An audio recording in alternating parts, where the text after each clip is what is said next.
جتنے وکلا ہیں یہ سارے وکلا مظلوم سے فائدہ اٹھانا چاہتے ہیں، حالانکہ وکالت مظلوم کی حمایت کے لیے تھی، لوگوں نے وکالت کو معاش بنا لیا۔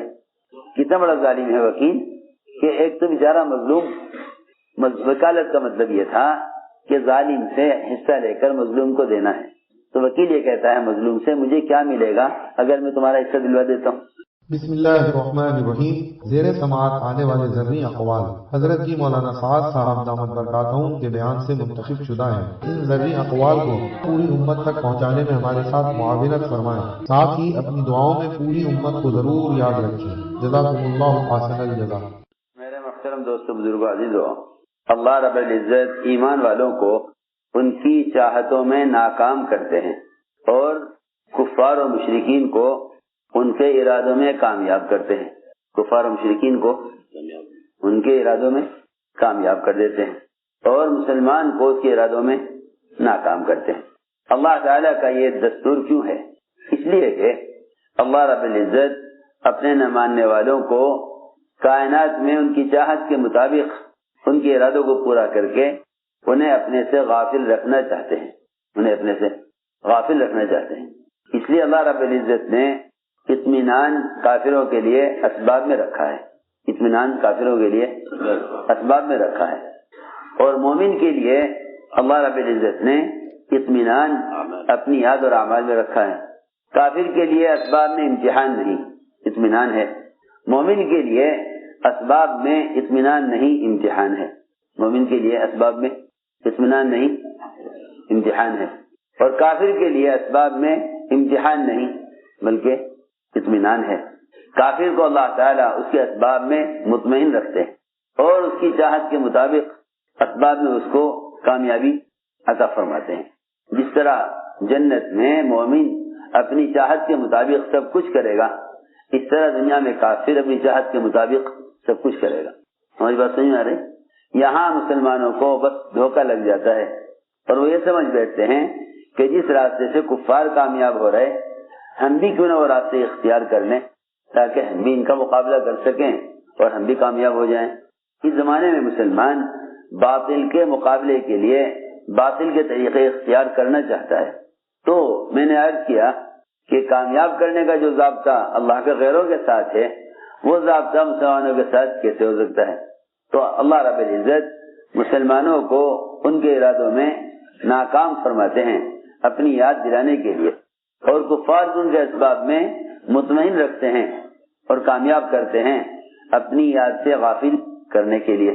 کہ مشرک کو کسی کام میں اگر ناکامی آئے گی تو وہ اس ناکامی میں اپنی ذات میں اس ناکامی کے اسباب تلاش نہیں کرے گا۔ ہماری بات توجہ چاہتی ہے، جب مشرک کسی ارادے میں ناکام ہوگا تو وہ اس ناکامی کو اپنی ذات میں تلاش نہیں کرے گا، وہ ناکامی کو اسباب میں تلاش کرے گا۔ یہ ناکامی اس کو مزید اسباب کے بنانے کی طرف اور مزید اسباب حاصل کرنے کی طرف متوجہ کرے گی۔ رہا مومن کہ اللہ رب العزت مومن کو اس کے ارادوں میں ناکام اس لیے کرتے ہیں تاکہ مومن اس ناکامی سے اپنی ذات میں ناکامی کے اسباب تلاش کرے۔ مومن اپنی ذات میں ناکامی کے اسباب، مومن اپنی ذات میں ناکامی کے اسباب تلاش کرے، مومن اپنی ذات میں ناکامی کے اسباب تلاش کرے، اور کافر کو اس لیے ناکام کر دیتے ہیں کبھی تاکہ وہ مزید اسباب اختیار کرے، تاکہ وہ مزید اسباب اختیار کرے۔ مومن کو ناکام اس لیے کرتے ہیں تاکہ وہ اعمال اور اپنی ذات کی طرف متوجہ ہو۔ اس لیے اللہ رب العزت کا ایمان والوں کو ان کے ارادوں میں ناکام کرنا اپنی یاد دلانے کے لیے ہوتا ہے۔ اللہ تعالیٰ کا ایمان والوں کو ان کے ارادوں میں ناکام کرنا اپنی یاد دلانے کے لیے ہوتا ہے۔ حضرت علی رضی اللہ فرمایا کرتے تھے عرضت ربی بفسخ العزائم، کہ ہم نے جو کچھ سوچا تھا اور جو کچھ کرنا چاہا تھا اللہ نے ہمیں اس میں ناکامی اس لیے کیا ہے تاکہ ہم اس ناکامی سے اپنے رب کو پہچانیں۔ مسلمان کی ناکامی اللہ کے تعارف کے لیے ہے، مسلمان کی ناکامی اللہ کے تعارف کے لیے ہے، اور مشرک کی کامیابی اللہ سے تغافل کے لیے ہے۔ اللہ اکبر۔ مومن کی ناکامی اللہ کے تعارف کے لیے ہے اور کافر کی کامیابی اللہ سے تغافل کے لیے ہے کہ یہ اللہ تعالیٰ سے غافل رہے، اس لیے اللہ تعالیٰ مومن کو اس کی کوشش، اس لیے اللہ تعالیٰ کافر کو اس کی کوششوں میں کامیاب کر دیتے ہیں تاکہ یہ اللہ سے غافل رہے۔ لیکن مومن کو ناکام اس لیے کرتے ہیں تاکہ وہ اس ناکامی سے اللہ کو پہچانے، ناکامی سے اللہ کو پہچانے۔ ایسا ہی فرماتے ہیں عرفت ربی بفسق العزائم، میں نے پہچانا اپنے رب کو اپنے ارادوں میں ناکام ہو کر۔ اس لیے دوستو عزیزو، اسباب چاہے انبیاء کے ہاتھ میں ہوں، چاہے صحابہ کے ہاتھ میں ہوں، چاہے اولیاء کے ہاتھ میں ہوں، چاہے عام مسلمانوں کے ہاتھ میں ہوں، اسباب صرف امتحان کے لیے ہیں، اسباب صرف امتحان کے لیے ہیں۔ انبیاء علیہ السلام جن کو اللہ رب العزت نے اسباب راضی ہو کر دیے ہیں، انبیاء علیہ السلام جن کو اللہ نے اسباب راضی ہو کر دیے ہیں، اللہ تعالیٰ ان اسباب میں بھی یہ دیکھنا چاہتے ہیں کہ نبی ہمیں اس میں کتنا یاد رکھتے ہیں۔ سنو تو صحیح ایک بات عجیب، وحی ایک ایسی چیز ہے جو صرف نبی پر آتی ہے، جو صرف وحی ایسی چیز ہے جو صرف نبی پر آتی ہے۔ وحی ایک ایسی چیز ہے جو صرف نبی پر آتی ہے، غیر نبی پر وحی نہیں آتی۔ حضور اکرم صلی اللہ علیہ وسلم سے یہ سوال کیا گیا کہ یہ بتائیے اصحاب کہف کون تھے، ذوالقرنین کون تھے، روح کیا ہے؟ اگر آپ نے ان تین سوالوں کا جواب دے دیا تو ہم مان لیں گے کہ آپ اللہ کے نبی ہیں اور آپ پر آسمان سے وحی آتی ہے۔ ہمارے سوال کا جواب دیں۔ آپ کو اس سوال کا جواب معلوم نہیں تھا، آپ نے دل میں یہی خیال کیا کہ وحی کے ذریعے سے اللہ تعالی سے پوچھ کر بتا دوں گا۔ ارے سنو تو صحیح، بہت توجہ چاہتی ہے ہماری بات۔ میں نے عرض کیا کہ وحی ایک ایسا سلسلہ ہے جو صرف نبی کے لیے ہے۔ آسمان سے تازہ تازہ خبریں، تازہ تازہ علم آسمان سے آئے تو سوال کیا گیا اس کا جواب دیں۔ آپ کو اس کا جواب معلوم نہیں تھا، آپ نے فرمایا کہ میں اس کا جواب کل دے دوں گا، اس کا جواب کل دے دوں گا، اس کا جواب کل دے دوں گا، صرف اتنا فرمایا۔ اللہ کی شان، اللہ رب العزت نے 15 دن یا 1 مہینے تک وحی روک لی کہ آپ نے یہ کیوں کہا کہ میں اس کا جواب کل دوں گا، آپ نے یہ کیوں کہا میں اس کا جواب کل دوں گا، یہ کیوں نہیں کہا کہ اگر اللہ چاہے گا تو میں اس کا جواب کل دوں گا۔ آپ غور کیجئے، وحی جو ایک آسمان سے نبی پر خبر کے آنے کا ایک راستہ اور ذریعہ ہے اور یقینی ذریعہ ہے، آپ نے اس سوال کے جواب کے دینے میں اپنے ارادے کو ہمارے ارادے پر موقوف کیوں نہیں کیا؟ اللہ تعالیٰ کو یہ بات پسند نہیں کہ نبی یہ کہیں کہ میں یہ کر دوں گا۔ سوچو تو صحیح، ہم صبح سے شام تک بولتے ہیں ڈاکٹر یہ کریں گے، حکام یوں کریں گے۔ جتنا خوف امت پر طاری ہے وہ صرف اس لیے ہے کہ ہم اپنی چاہتوں کو اللہ کے غیر میں تصور کر رہے ہیں۔ سارا خوف اور ساری مایوسی اس لیے ہے کہ مسلمان اپنی چاہتوں کو اللہ کے غیر میں تلاش کر رہا ہے، اور مسلمان بجائے دعا والا بننے کے دعوے دار بن گیا ہے، بجائے دعا والا بننے کے دعوے دار بن گیا۔ دعا والا کسے کہتے ہیں؟ دعا والا اس کو کہتے ہیں جو تمام شکلوں سے، یہاں تک کہ انبیاء کی شکل سے بھی انکار کر کے یہ کہے کہ اللہ ہی میرے حاجت کو پورا کرنے والے ہیں۔ تم دعا کے دوران دعا کی قبولیت کا یقین کرو، اس کا مطلب ہی یہی ہے کہ تمہیں دعا کے دوران کسی سبب کا خیال نہ آئے، دعا کے دوران کسی سبب کا خیال نہ آئے۔ جس سبب کا بھی تم نے دعا میں خیال کر لیا، جس سبب کا بھی تم نے دعا میں، میری بات توجہ چاہتی ہے، جس سبب کا بھی تم نے دعا میں خیال کر لیا، تم نے اللہ کی قدرت کو اس سبب کا پابند کر دیا۔ دیکھو میری بات توجہ چاہتی ہے، جس سبب کا بھی تم نے دعا میں خیال کر لیا، تم نے اللہ کی قدرت کو اس سبب کا پابند کر دیا۔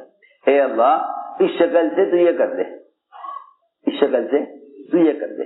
دیکھو تو صحیح، جو آدمی اللہ تعالیٰ کی قدرت کو جو مطلق ہے اس کو مقید کر دے سبب کے ساتھ، تو وہ اللہ تعالیٰ سے فائدہ کیسے اٹھا سکتا ہے؟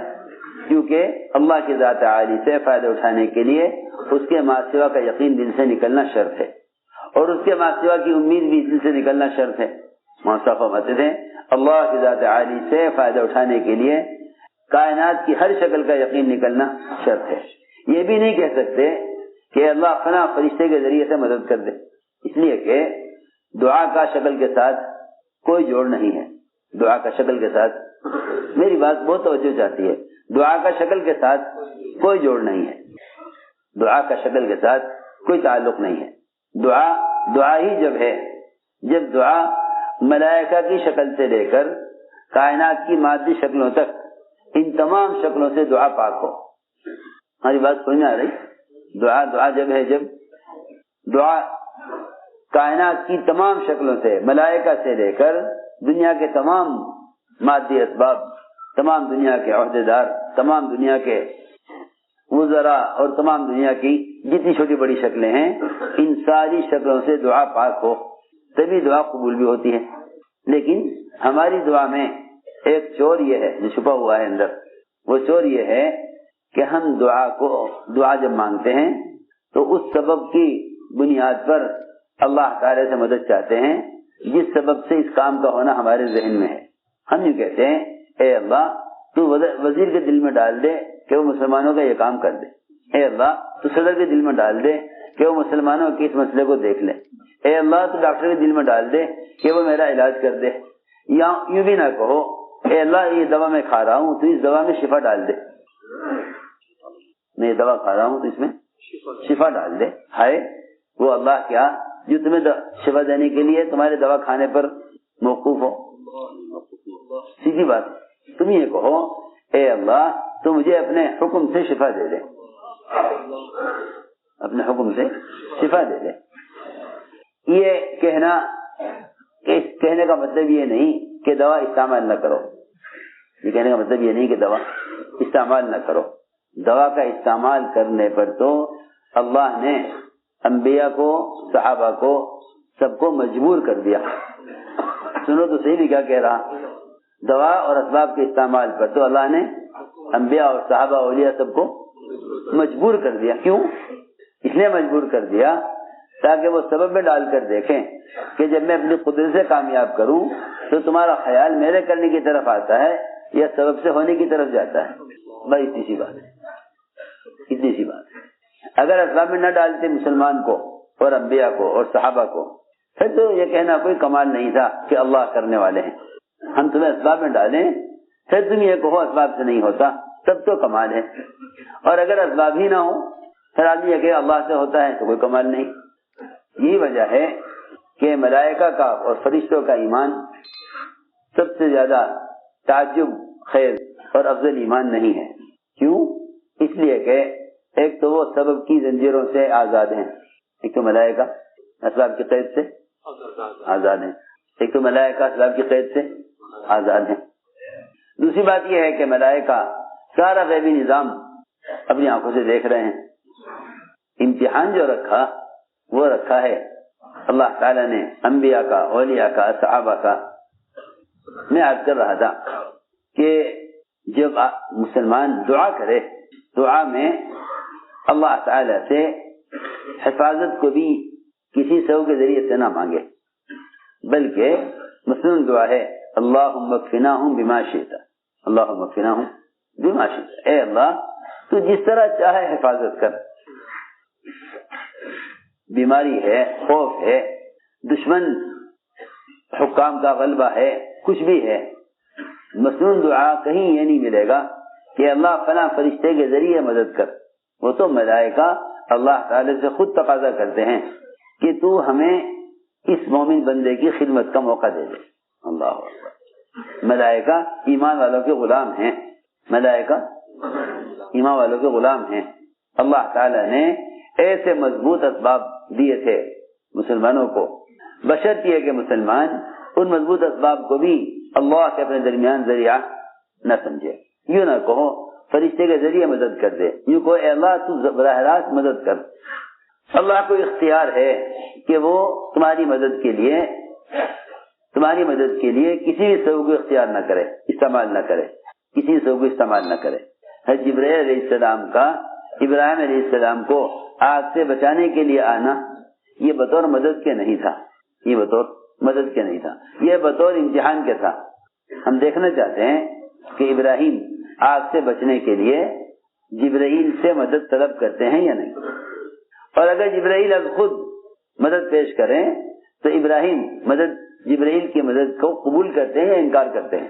اگر یہ جبرائیل کی مدد سے انکار کریں تو ہم مدد اپنے امر سے کریں گے، ہم مدد اپنے حکم سے کریں گے۔ اور اگر یہ کہیں کہ جبرائیل مدد کر دیں تو میرے دوستوں عزیزوں، انبیاء علیہ السلام کبھی بھی کہیں بھی اللہ تعالیٰ سے برائے ملائکہ بھی مدد نہیں چاہتے۔ ابراہیم علیہ السلام نے صاف انکار کر دیا، اما الیک فلا، ہمیں آپ کی حاجت نہیں ہے۔ تو ہم نے عرض کیا کہ جو اسباب انبیاء کو دیے جاتے ہیں وہ اسباب بھی امتحان کے لیے ہیں۔ ہم دیکھنا چاہتے ہیں کہ تم اس سبب میں ہمیں کتنا یاد رکھتے ہو، سبب میں ہمیں کتنا یاد رکھتے ہو، کیونکہ اسباب دو قسم کے ہیں، اسباب دو قسم کے ہیں، ایک اسباب زینت ہیں، ایک اسباب زینت ہیں، ایک اسباب تجارت ہیں۔ اسباب زینت اور اسباب تجارت دو قسم کے اسباب ہیں دنیا میں۔ اسباب زینت اور اسباب تجارت دو قسم کے اسباب ہیں۔ دونوں اسباب میں اللہ رب العزت نے انبیاء اور صحابہ کو آزمایا ہے۔ اسباب زینت، اسباب تجارت، یعنی وہ اسباب جو انسان استعمال کرتا ہے فخر و زینت کے لیے، یا وہ اسباب جو انسان استعمال کرتا ہے اپنی معاش اور ضرورت کے لیے۔ دو قسم کے اسباب ہیں، ایک اسباب معاش ہیں، ایک اسباب زینت ہیں۔ سلیمان علیہ السلام کو اللہ رب العزت نے اسباب میں آزمایا، صحابہ کو بھی اللہ تعالی نے اسباب معاش میں آزمایا، اسباب زینت میں بھی آزمایا، اسباب زینت میں بھی اللہ نے آزمایا کہ ہم انہیں اسباب زینت دے کر دیکھتے ہیں یہ ہمیں کتنا یاد رکھتے ہیں۔ ایسے گھوڑے جو ہوا میں اڑتے تھے، پانی میں تیرتے تھے اور راستوں پر دوڑتے تھے، ایسے قوی گھوڑے جو سواری کو لے کر ہوا میں ایسے اڑ جائیں، سلیمان علیہ السلام ان گھوڑوں پر ہاتھ پھیر رہے تھے اور ان کی خوبصورتی اور ان کا یہ کمال دیکھ رہے تھے۔ اس لیے فرمایا کہ کسی بھی چیز کو اگر دیکھو تو اللہ کی یاد کے بغیر دیکھنا نقصان ہے، اللہ کی یاد کے بغیر دیکھنے میں نقصان ہے۔ اگر کسی بھی چیز کو دیکھو اور اللہ کے تصور کے بغیر دیکھو تو وہی چیز اللہ کی یاد سے غافل کر دے گی۔ جتنا مسلمان غافل ہے نا اعمال سے، فرائض سے، اللہ کی یاد سے، وہ صرف دنیا کی زینت کی وجہ سے غافل ہے۔ اسی اللہ نے فرمایا کہ ہم نے دنیا کو مزین کیا ہی اس لیے ہے تاکہ ہم دیکھیں تمہیں اچھا عمل کس کا ہے۔ انا جعلنا ما علی الارض زینۃ لها لنبلوهم ایہم احسن عملا، ہم دیکھنا چاہتے ہیں تمہیں اچھا عمل کس کا ہے۔ سلیمان علیہ السلام ان گھوڑوں کے دیکھنے میں مشغول ہو گئے اور اتنا دیکھ کر تعجب کر رہے تھے، اس میں سورج غروب ہو گیا اور عصر کی نماز قضا ہو گئی۔ اسباب زینت اس امتحان کے لیے ہیں کہ تم ہمیں کتنا یاد رکھتے ہو۔ سورج غروب ہو گیا، عصر کی نماز قضا ہو گئی، مگر انہیں عصر کی نماز کے قضا ہونے کا اتنا غم تھا کہ انہوں نے سب سے پہلے اس چیز کو ختم کیا، اس چیز کو پہلے ختم کیا جس چیز نے عصر کی نماز سے غافل کیا۔ سوچو تو صحیح، میں کچھ کہنا چاہتا ہوں، ہمارا سب کا حال یہ ہے کہ جن اسباب کی وجہ سے اعمال ضائع ہوتے ہیں ہم ان اسباب کو اور بڑھاتے ہیں، ان اسباب کو اور بڑھاتے ہیں۔ سلیمان علیہ السلام نے پہلا کام یہ کیا کہ جس سبب نے عمل سے غافل کیا پہلے اس سبب کو ختم کیا، پہلے سب کو ہٹاؤ۔ جس سبب نے نماز بھلا دی، لے کر تلوار سارے گھوڑے کاٹ ڈالے اور اس کی ایک نسل بھی اور ایک پوچھنے کا ایک بھی باقی نہ چھوڑا کہ اگر یہ باقی رہ گیا تو اس کی نسل آگے بڑھے گی، اس کی نسل آگے بڑھے گی۔ سب کو کاٹ دیا، حالانکہ بہت نادر و نایاب گھوڑے تھے، سب کو کاٹ ڈالا۔ اس کاٹنے پر ہی اللہ تعالی نے سورج کو واپس نکال دیا کہ بھائی سورج واپس لاؤ، میرے بندے سلیمان کو اثر پڑنی ہے۔ سوچو، ہم ایک سبب کے لیے ایک عمل کو ضائع کریں گے، پھر اللہ تعالیٰ اس سبب کو ضائع کریں گے تو اگلا سبب دو اعمال ضائع کرائے گا۔ وہ یوں کہیں گے کہ فلاں سبب کی کمی سے ناکامی ہوئی ہے، لہذا ایک سبب نہیں 4 سبب لاؤ، پھر کامیابی ہو جائے گی۔ جس سبب کے لیے عمل کو ضائع کرتے رہو گے اللہ رب العزت مزید اسباب میں مسلمان کو الجھا دیں گے، مسلمان کو مزید اسباب میں الجھا دیں گے۔ ہم نے عرض کیا کہ ایک امتحان تو یہ کہ گھوڑے دیکھنے میں مشغول ہوئے، اثر قضا ہو گئی۔ ادھر صحابی باغ معاش کے لیے ہے، میں نے عرض کیا تھا کہ دو قسم کے اسباب ہوتے ہیں، ایک اسباب زینت، ایک اسباب معاش۔ اسباب معاش میں عام طور سے انصار کاشتکار تھے، عام طور سے انصار کاشتکار تھے، باغ میں نفلیں پڑھ رہے تھے، اور ظاہر بات ہے کہ صحابی باغ میں نفلیں ہی پڑھ سکتے ہیں، وہ تو جانتے تھے کہ فرض نماز مسجد میں ادا نہ کرنا یہ سخت وعید اور بڑی محرومی کی بات ہے۔ نفل نماز میں اچانک نظر پڑی، ایک انگور کے خوشے سے ایک پرندہ انگور کھا رہا تھا، اس پرندے کی خوبصورتی اور اس کا انگور کے خوشے سے لٹک کر انگور کھانا وہ ایسا اچھا لگا، لوگ یہ کہہ کر مناظر دیکھتے ہیں کہ دیکھو یہ اللہ کی قدرت، اللہ کی قدرت، ہاں کہ اللہ تعالیٰ کی قدرت اللہ کو یاد رکھنے کے لیے ہے، اللہ کو یاد رکھنے کے لیے ہے۔ جو اللہ کی قدرت کو دیکھ کر اللہ کو بھول جاوے، تو اللہ کی قدرت کو دیکھ کر اللہ کو بھول جاوے کہ اس کا اللہ کی قدرت کا دیکھنا مفید نہیں ہے۔ اللہ کی قدرت کا دیکھنا تو اسی کے لیے مفید ہے جو اللہ کی قدرت کو دیکھ کر اللہ کو یاد کرے۔ چنانچہ یاد نہ رہا کہ کون سی رکعت ہے، حالانکہ نفل نماز تھی، حالانکہ نفل نماز ہے، لیکن یاد نہ رہا کہ کون سی رکعت ہے، یہ نہیں یاد رہا کون سی رکعت ہے۔ صرف نفل نماز میں خلل پیدا ہونے کی وجہ سے پورا باب جس پر گزارا تھا جو معاش کے لیے تھا، جس پر گزارا تھا جو معاش کے لیے تھا، جو آمدنی کا واحد ذریعہ تھا، وہ پورا باب 50,000 کا فوراً چھوڑ دیا، اور یہ کہا کہ جو سبب اللہ کی یاد سے غافل کرے وہ سبب اختیار کرنے کے قابل نہیں ہے۔ 50,000 کا باغ اسی وقت صدقہ کر دیا کہ میرے اور میرے رب کے درمیان ایک ہی تو واسطہ ہے، میرے کے درمیان ایک ہی تو واسطہ ہے، قرب کا، نماز۔ اس لیے کہ نماز کو مومن کی معراج کہا ہے، نماز کو مومن کی معراج کہا۔ کیوں کہا معراج؟ صلاۃ معراج مومن، لماذا؟ کیا وجہ ہے نماز کو مومن کی معراج کہنے کا؟ پہلے یہ غور کر لو کہ معراج میں کیا کیا ہے، معراج میں کیا کیا ہے؟ 3 چیزیں ہیں معراج میں، 3 چیزیں معراج میں ہیں، قرب، تکلم اور رؤیت، قرب اور تکلم اور رؤیت، یہ 3 چیزیں معراج میں ہیں۔ 3 چیزیں معراج میں ہیں، تکلم، قرب اور رؤیت، 3 چیزیں معراج میں ہیں۔ قاب قوسین او ادنی، اتنا تو قرب، اور تکلم اللہ سے باتیں ہوئیں، اور رؤیت اللہ کا دیدار، اللہ کا دیدار، اللہ اکبر۔ جو 3 چیزیں اللہ نے نبی کو معراج میں دی، وہ 3 چیزیں اللہ تعالیٰ نے ہر ایمان والے کو دے دی۔ جو 3 چیزیں اللہ نے محمد صلی اللہ علیہ وسلم کو معراج میں دی، وہ 3 چیزیں اللہ نے ہر مومن کو ہر نماز میں دے دی، ہر مومن کو ہر نماز میں، ہر مومن کو، ہر مومن کو اللہ نے نماز میں وہ تینوں چیزیں دی ہوئی ہیں جو 3 چیزیں اللہ نے نبی کو معراج میں دی۔ لیکن چونکہ نماز اس رخ پر ہے نہیں، اس لیے یہ 3 چیزیں نظر نہیں آتی، ورنہ سیدھی بات ہے کہ نماز پڑھنے والا اللہ سے چپ کے باتیں کر رہا، اوحی الی عبدی ما اوحی، وہاں تو کوئی ہے نہیں سننے والا، اور چپ کے میرے رب سے باتیں کر رہا، اس میں تو تکلم آ گیا، اللہ سے باتیں۔ اور رؤیت، کہ رؤیت تو سیدھی بات ہے، ان تعبد اللہ کانک تراہ، کہ تم اللہ کی عبادت ایسے کرو گویا تم اللہ کو دیکھ رہے ہو، تم اللہ کو دیکھ رہے ہو۔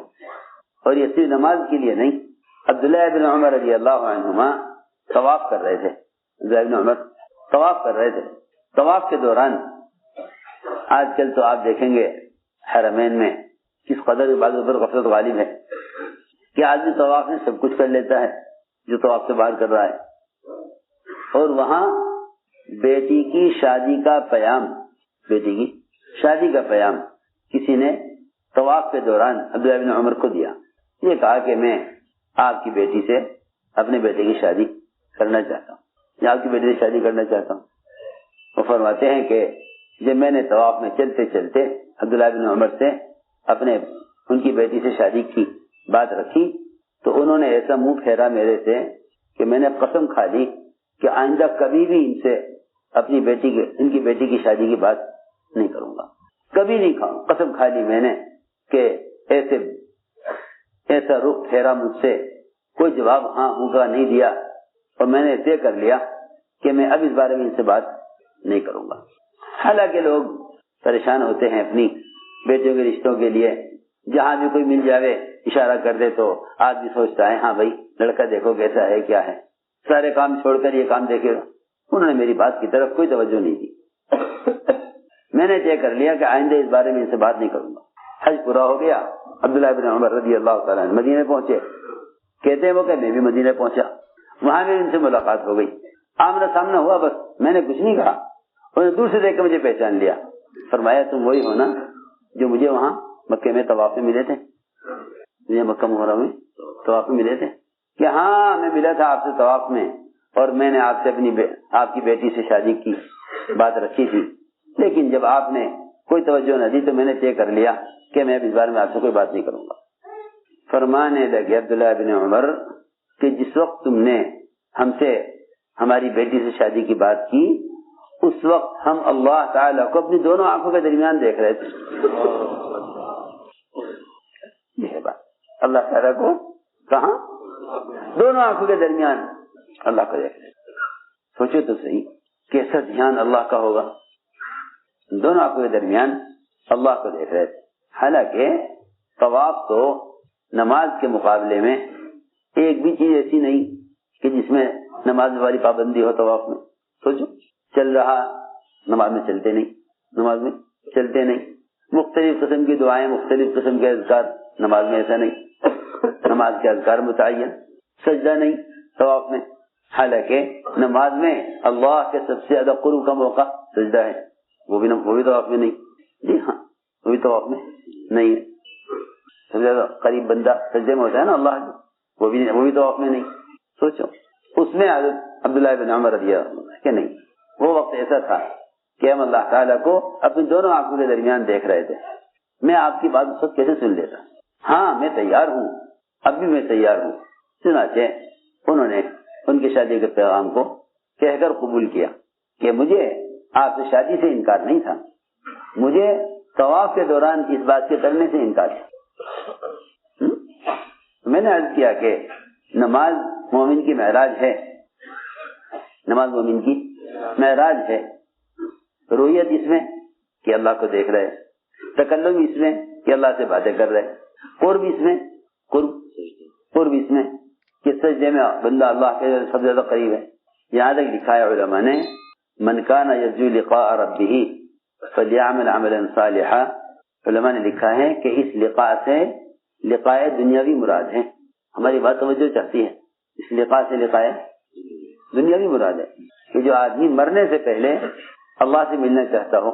سنو، جو آدمی مرنے سے پہلے اللہ سے ملنا چاہتا ہو، جو آدمی مرنے سے پہلے اللہ سے ملنا چاہتا ہو، کیونکہ مرنے کے بعد تو سبھی دیکھیں گے اللہ کو، نیک و بد.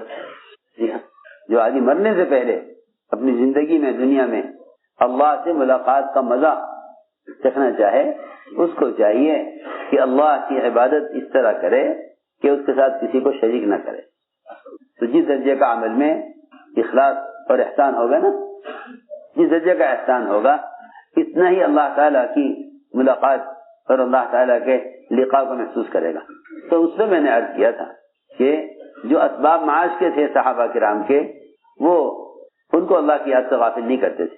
اور اگر نفل میں بھی پرندے کے انگور کھانے کا منظر ایسا اچھا لگے کہ اس سے دیکھتے ہی نماز رکعتیں بھول جائیں، حالانکہ ظن غالب پر عمل کر لیتے کہ بھئی اگر 3 رکعت کا گمان ہے تو 1 رکعت اور پڑھ لیتے، 4 رکعت کا گمان ہے تو سلام پھیر دیتے.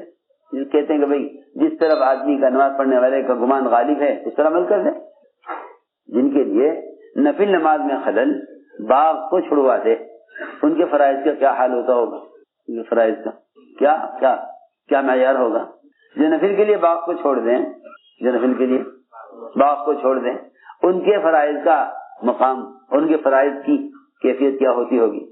ہم نے عرض کیا کہ اسباب دو لائن کے ہیں، اسباب زینت اور اسباب معاش.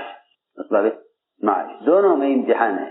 پھر ایک قسم وہ بھی ہے مسلمانوں کی جو یہ سمجھتے ہیں کہ اگر ہم نے اپنے اسباب کو خیر کے کام میں استعمال کیا، اگر ہم نے اسباب کو خیر کے کام میں استعمال کیا پھر تو اللہ کی مدد یقیناً ہوگی. حالانکہ ایسا نہیں ہے.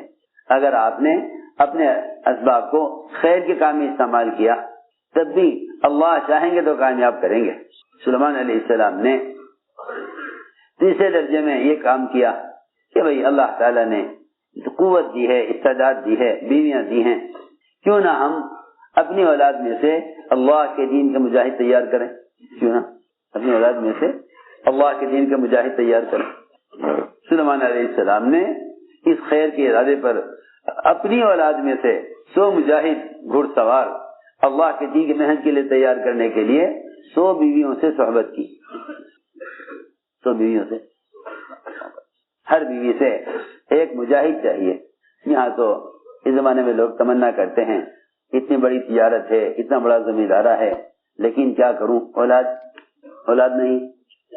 علاج معالج کوششیں دعائیں، لوگ کیا کیا جتن کرتے ہیں اولاد کے لیے. انبیاء علیہ السلام بھی اولاد چاہتے ہیں، لیکن نبیوں کا اولاد چاہنا اس امانت کی حفاظت کے لیے ہوتا ہے جو امانت اللہ کے یہاں سے لے کر آئے، جو امانت اللہ کے یہاں سے لے کر آئے. انی خفت الموالیہ من ورائی، مجھے اندیشہ ہے کہ میرے غلام اور غیر متعلق لوگ وہ کئی امانت کو ضائع نہ کر دیں، تو مجھے اولاد دے جو میرے بعد اس امانت کو سنبھالے. اس لیے میں نے عرض کیا کہ لوگ تو سبب اختیار کر کے اللہ سے کہتے ہیں کہ اس سبب میں تو کامیابی ڈال دے. لوگ تو سبب اختیار کر کے کہتے ہیں اے اللہ اس سبب میں کامیابی ڈال دے. اور زکریا علیہ السلام نے اللہ سے کہہ کر اولاد مانگی کہ کوئی سبب اولاد کے ہونے کا میرے پاس نہیں ہے اور تجھے سبب کی ضرورت نہیں ہے. میں تجھ سے اولاد چاہتا ہوں اسباب اولاد کے بالکل ختم ہو جانے کے بعد، اسباب اولاد کے بالکل ختم ہو جانے کے بعد میں تجھ سے اولاد چاہتا ہوں، کیونکہ مجھے یقین ہے کہ میں کبھی بھی تجھ سے مانگ کر ناکام نہیں ہوا.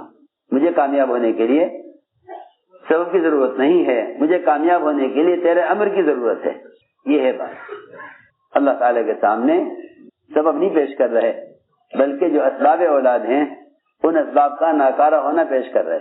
ان اسباب کا سنو میں کیا کہہ رہا، اللہ کے سامنے سب نہیں پیش کر رہے بلکہ جو اسباب اولاد ہیں ان اسباب کا ناکارہ ہونا اور ان اسباب کا ختم ہو جانا اللہ کے سامنے پیش کر رہے.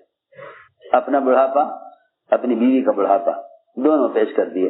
ان کی عمر 120 سال کی تھی. زکریا علیہ السلام کی عمر 120 سال، بیوی کی عمر 90 سال. ہڈیاں کھل چکی ہیں اور بیوی میری بانجھ ہو چکی ہے، اس سے اولاد کے ہونے کی کوئی امید نہیں ہے. سبب سے نا امیدی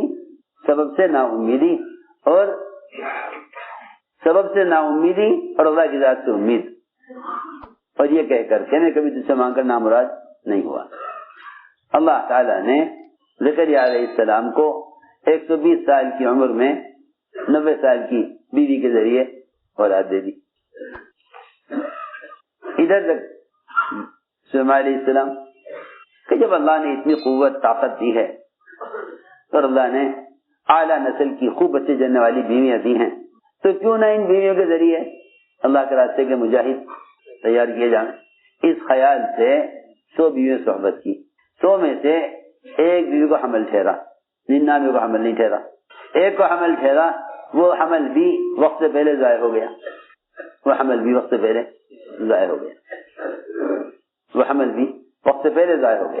روح پڑنے سے پہلے ہی ضائع کر دیا اللہ نے. دایا نے لا کر وہ کرسی پر ڈال دیا، جو لو تھوڑا کہا جائے یہ جسم، وہ لا کر دایا نے کرسی پر ڈال دیا. اے جی یہ پیدا ہوا ہے. اللہ نے دکھلا دیا کہ تم نے ایک خیر کا ارادہ بھی کیا تھا مگر اس خیر کے ارادے کو ہماری چاہت پر موقوف نہیں کیا. صحیح حدیث ہے، آپ نے فرمایا اگر سلیمان انشاءاللہ کہہ لیتے ساری بیویوں سے بیٹے پیدا ہوتے. اگر سلیمان انشاءاللہ کہہ لیتے ساری بیویوں سے بیٹے پیدا ہوتے. یہ ہے بات اصل. لیکن سلیمان علیہ السلام انشاءاللہ کہنا بھول گئے.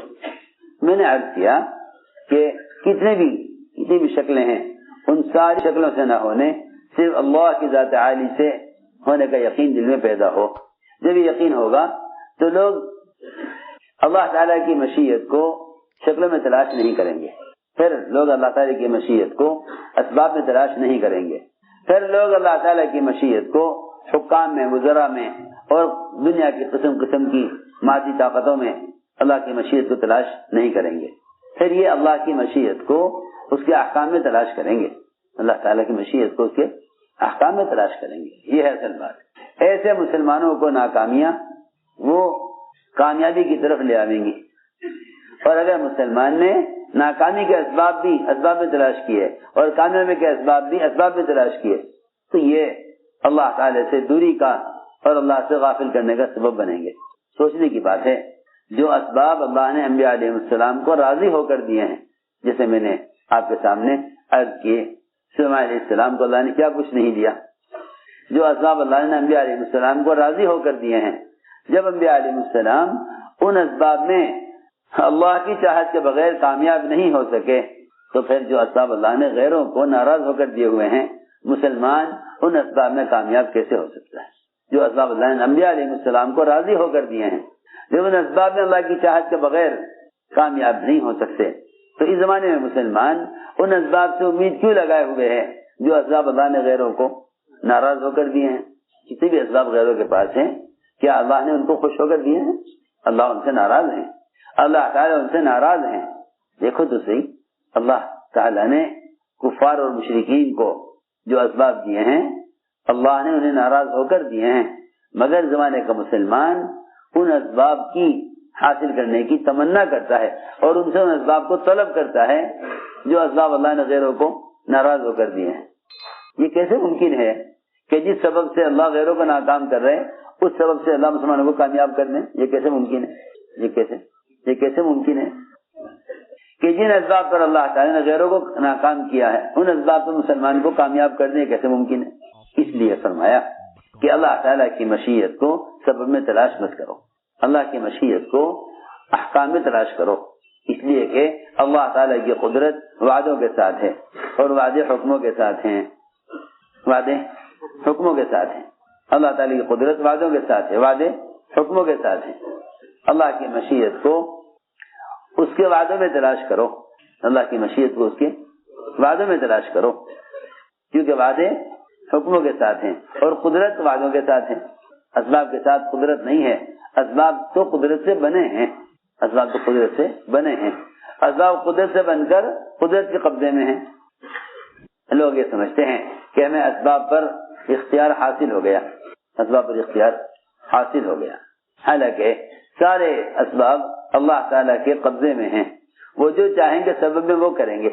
اور اگر تم یہ چاہتے ہو کہ تمہاری چاہت کے مطابق کام ہو تو دو کام کر لو، ایک تو سبب سے نا امید ہو جاؤ، سبب سے نا امید ہو جاؤ، ایک تو سبب سے نا امید ہو جاؤ، اس لیے کہ سبب اللہ کا غیر ہے، اللہ کے غیر سے امید کرنا ناکامی ہے، سبب سے نا امید ہو جاؤ۔ دوسرا کام یہ کر لو کہ عمل کو مقدم کر لو، ہاں اسباب ترک کرنے کو نہیں کہتے، اسباب ترک کرنے کو نہیں کہتے، بس اتنی بات ہے کہ سبب کو پیچھے کر دو اور عمل کو مقدم کر دو، تاکہ عمل کو مقدم کرنے سے قدرت ساتھ ہو جائے، اللہ کی قدرت ساتھ ہو جائے۔ عمل کو مقدم کر دو تاکہ قدرت ساتھ ہو جائے۔ کہیں بھی نہیں ملے گا، سارا انبیاء کی سیرت اٹھا کر دیکھ لو کہ نبی کی مدد سب کو مقدم کرنے پر آئی ہو، کہیں بھی نہ ملے گا۔ اگلے دن مقابلہ ہے مشرکین سے، تو ساری رات غزوات کی راتیں دعا اور عبادت میں گزری، ہتھیار کم، کھانا کو کم، دشمنی کی کثرت زیادہ، مسلمانوں کی تعداد کم۔ دیکھو غزوات کی راتیں، عبادت کے دن کی رات تو آرام میں گزری، مزدلفہ کی رات جو سب سے شب قدر سے بھی افضل ہے، وہ مزدلفہ کی رات آرام میں گزری، اس میں قیام ثابت نہیں، اور جو غزوات کی راتیں ہیں اس میں آرام ثابت نہیں۔ غزوات مستراحہ مزدلفہ کی رات میں قیام ثابت نہیں، مزدلفہ کی رات میں قیام ثابت نہیں، تہجد، اور غزوات کی راتوں میں آرام ثابت نہیں، کہ ساری رات سجدے میں پڑھ کر آپ نے اگلے دن کی کامیابی کو اللہ تعالی سے طے کرایا۔ ہماری بس ناکامی کا سبب یہ ہے کہ ہم پہلے اسباب تیار کرتے ہیں، پھر ان اسباب کو اللہ کے سامنے پیش کرتے ہیں، پھر ان اسباب کو آگے بڑھا کر اللہ کی طرف، پھر ہم ان اسباب میں کامیابی کے لیے عمل کرتے ہیں۔ یہ میری بات توجہ چاہتی ہے۔ مسلمان پہلے سبب بناتا ہے، پھر اس سبب کی کامیابی کے لیے عمل کرتا ہے۔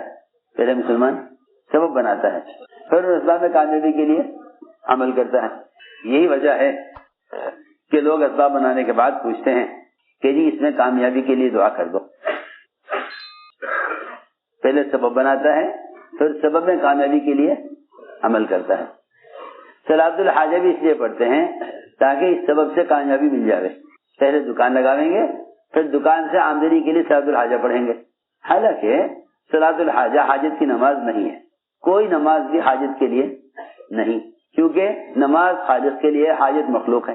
نماز خالق کے لیے ہے نا، اور حاجت مخلوق ہے۔ صلاۃ الحاجہ ایسا معروف ہو گیا کہ لوگ پوری نماز میں حاجت کو ہی سوچتے رہتے ہیں، حالانکہ صلاۃ الحاجہ حاجت کے لیے نہیں ہے۔ صلاۃ الحاجہ حاجت کے لیے نہیں ہے۔ صلاۃ الحاجہ حاجت کے لیے نہیں ہے، بلکہ صلاۃ الگ ہے، حاجت الگ ہے۔ وہ تو صلاۃ الحاجہ اس لیے کہتے ہیں کہ تم نماز کے ذریعے اللہ تعالیٰ کے قریب آ جاؤ، پھر قریب آ کر اللہ سے اپنی حاجت کہو، جو قریب والوں کی بات سنی جاتی۔ صلاۃ الحاجہ یعنی وہ نماز جس نماز کے ذریعے تم اللہ کے قریب ہو جاؤ۔ جب اللہ کے قریب ہو جاؤ گے تو پھر تم اللہ تعالیٰ سے اپنی حاجت کہہ دینا کہ اللہ میری حاجت ہے، ورنہ کوئی حاجت نماز کے لیے، کوئی نماز حاجت کے لیے نہیں ہے، کوئی نماز حاجت کے لیے نہیں ہے، اس لیے کہ ساری حاجتیں مخلوق ہیں، ساری حاجتیں مخلوق ہیں، سب حاجتیں مخلوق ہیں، سب حاجتیں مخلوق، جس شکل میں بھی تغیر ہے وہ مخلوق ہے، جس شکل میں بھی تغیر ہے وہ مخلوق ہے۔ بیماری کی حالت، صحت کی حالت، بھوک کی حالت، پیٹ بھرے کی حالت، بیمار کی حالت، صحت مند کی حالت، جہاں تک کہ ملائکہ کی حالت بھی مخلوق ہے، اس میں بھی تغیر ہے، ملائکہ میں بھی تغیر ہے۔ جی ہاں، ملائکہ میں بھی تغیر ہے، ہر مخلوق میں تغیر ہے، ہر مخلوق میں تغیر ہے، جتنا اللہ کا غیر ہے سب میں تغیر ہے۔ تو میں نے عرض کیا کہ صلاۃ الحاجہ کا مطلب یہ نہیں کہ حاجت کی نماز نہیں ہے۔ صلاۃ الاستسقاء کیا مطلب ہے؟ مطلب یہ ہے کہ سب جمع ہو کر اللہ کے سامنے عبادت کریں، پھر سب مل کر اللہ تعالیٰ سے بارش مانگے، سب مل کر اللہ تعالیٰ سے بارش مانگے۔ یہ تو اللہ کے قرب کے لیے نماز ہے۔ تو میں نے عرض کیا کہ لوگ پہلے اسباب بناتے ہیں، پھر ان اسباب کو اللہ کے سامنے پیش کرتے ہیں کامیابی لینے کے لیے۔ کیسے عجیب بات ہے، اے اللہ تو اس سبب میں کامیابی ڈال دے۔ ایک یہ ہے کہ نہیں، اللہ تعالیٰ کو عمل پیش کرو، اللہ تعالیٰ کو عمل پیش کرو، کیونکہ اس کی مشیت عمل کے ساتھ ہے، اس کی مشیت عمل کے ساتھ ہے۔ بس یہ آسان بات ہے، اس کی مشیت عمل کے ساتھ ہے، اس کا کامیابی کا چاہنا عمل کے ساتھ ہے، اس کا ناکامی کا چاہنا بدعملی کے ساتھ ہے، اس کا ناکامی چاہنا بدعملی کے ساتھ، اس کا کامیابی چاہنا عمل کے ساتھ ہے۔ اللہ کو عمل پیش کرو، اللہ کو عمل پیش کرو، کیونکہ عمل کی قوت اللہ کے ہر غیر سے زیادہ قوی ہے۔ عمل کی قوت اللہ کے ہر غیر سے زیادہ قوی ہے۔ عمل کی قوت اللہ کے ہر غیر سے زیادہ قوی ہے۔ خدا کی قسم، ایک عمل کی قوت تمام ملائکہ کی قوت سے زیادہ ہے۔ ایک عمل کی قوت تمام ملائکہ کی قوت سے زیادہ ہے۔ ایک عمل کی قوت تمام ملائکہ کی عمل کی قوت سے تمام ملائکہ کی قوت سے زیادہ ہے۔ حالانکہ ملائکہ ہر وقت عبادت میں، ہر وقت اللہ تعالیٰ کی اطاعت میں، گناہ ان سے کوئی ہوتا نہیں، نافرمانی وہ اللہ کی کرتے نہیں، حکم اللہ کے سارے پورے کرتے ہیں، لیکن ایک عمل کی قوت ملائکہ کی قوت سے کہیں زیادہ ہے۔ وہ 3 آدمی جو غار میں پھنس گئے تھے اور شیطان نے اوپر سے سرک کر غار کا راستہ ایسا بند کر دیا تھا کہ ان کے نکلنے کا کوئی راستہ نہیں تھا۔ تینوں نے یہ کہا کہ دیکھو، تم نجات چاہتے ہو تو نجات کا صرف ایک ہی راستہ ہے، نجات کا صرف ایک ہی راستہ ہے، اللہ تعالیٰ کے سامنے وہ اعمال پیش کرو جو اعمال تم نے اللہ کی رضا کے لیے اور مخلوق کے فائدے کے لیے کیے ہیں. میں کیا بتاؤں، اس زمانے میں لوگوں کے اسباب میں برکت اس لیے نہیں ہے، اس زمانے میں لوگوں کے اسباب میں برکت اس لیے نہیں ہے کہ لوگ اسباب اختیار کرتے ہیں دوسروں سے نفع اٹھانے کے لیے. لوگ اسباب اختیار کرتے ہیں دوسروں سے نفع حاصل کرنے کے لیے. ارے سنو تو صحیح، لوگ اسباب اختیار کرتے ہیں دوسروں سے نفع حاصل کرنے کے لیے. مالک ملازم رکھتا ہے ملازم سے فائدہ اٹھانے کے لیے. حکام محکوم اور رعایا سے فائدہ اٹھانے کے لیے دن رات سوچتے ہیں کہ عوام سے ہم کیا فائدہ اٹھانے، عوام سے کیا فائدہ اٹھانے. تاجر اس کوشش میں رہتا ہے کہ گاہک سے کیسے فائدہ اٹھائے. آپ دیکھیں گے ان کے درمیان پوری دنیا میں جتنے بھی اختلافات اور جھگڑے ہیں صرف اس لیے ہیں کہ یہ ہر بڑا چھوٹے سے فائدہ اٹھانا چاہتا ہے. جتنے وکلا ہیں یہ سارے وکلا مظلوم سے فائدہ اٹھانا چاہتے ہیں، حالانکہ وکالت مظلوم کی حمایت کے لیے تھی. لوگوں نے وکالت کو معاش بنا لیا. لوگوں نے وکالت کو، کتنا بڑا ظالم ہے، کتنا بڑا ظالم ہے وکیل کہ ایک تو بیچارہ مظلوم. وکالت کا مطلب یہ تھا کہ ظالم سے حصہ لے کر مظلوم کو دینا ہے. تو وکیل یہ کہتا ہے مظلوم سے مجھے کیا ملے گا اگر میں تمہارا حصہ دلوا دیتا ہوں. جی ہاں، ظالم نے 5 لاکھ مظلوم کے مار لیے. وکیل یہ کہے گا کہ تم 1 لاکھ مجھے دے دو میں تمہارے 5 لاکھ دلوا دوں گا. سوچو تو صحیح، وکالت اس لیے تھی تاکہ ظالم سے لے کر مظلوم کو دیں. لوگوں نے وکالت کو معاش بنا لیا. مظلوم کی مجبوری سے فائدہ اٹھانا وکالت. مظلوم کی مجبوری سے فائدہ اٹھانا وکالت. مظلوم کی مجبوری سے فائدہ اٹھانا وکالت. اور بیمار کی مجبوری سے فائدہ اٹھانا ڈاکٹری. ہاں، اور کیا ہے، بیمار کی مجبوری سے فائدہ اٹھانا ڈاکٹری. جی ہاں، آپ علاج چاہتے ہیں نا، یہ کتنی رقم لے آؤ ہم علاج کر دیں گے. ارے یہ کیا ڈاکٹری ہوئی. میں کیا بتاؤں آپ حضرات کو، جو اسباب اللہ کی ذات سے فائدہ اٹھانے کے لیے تھے وہ اسباب معاش بن گئے.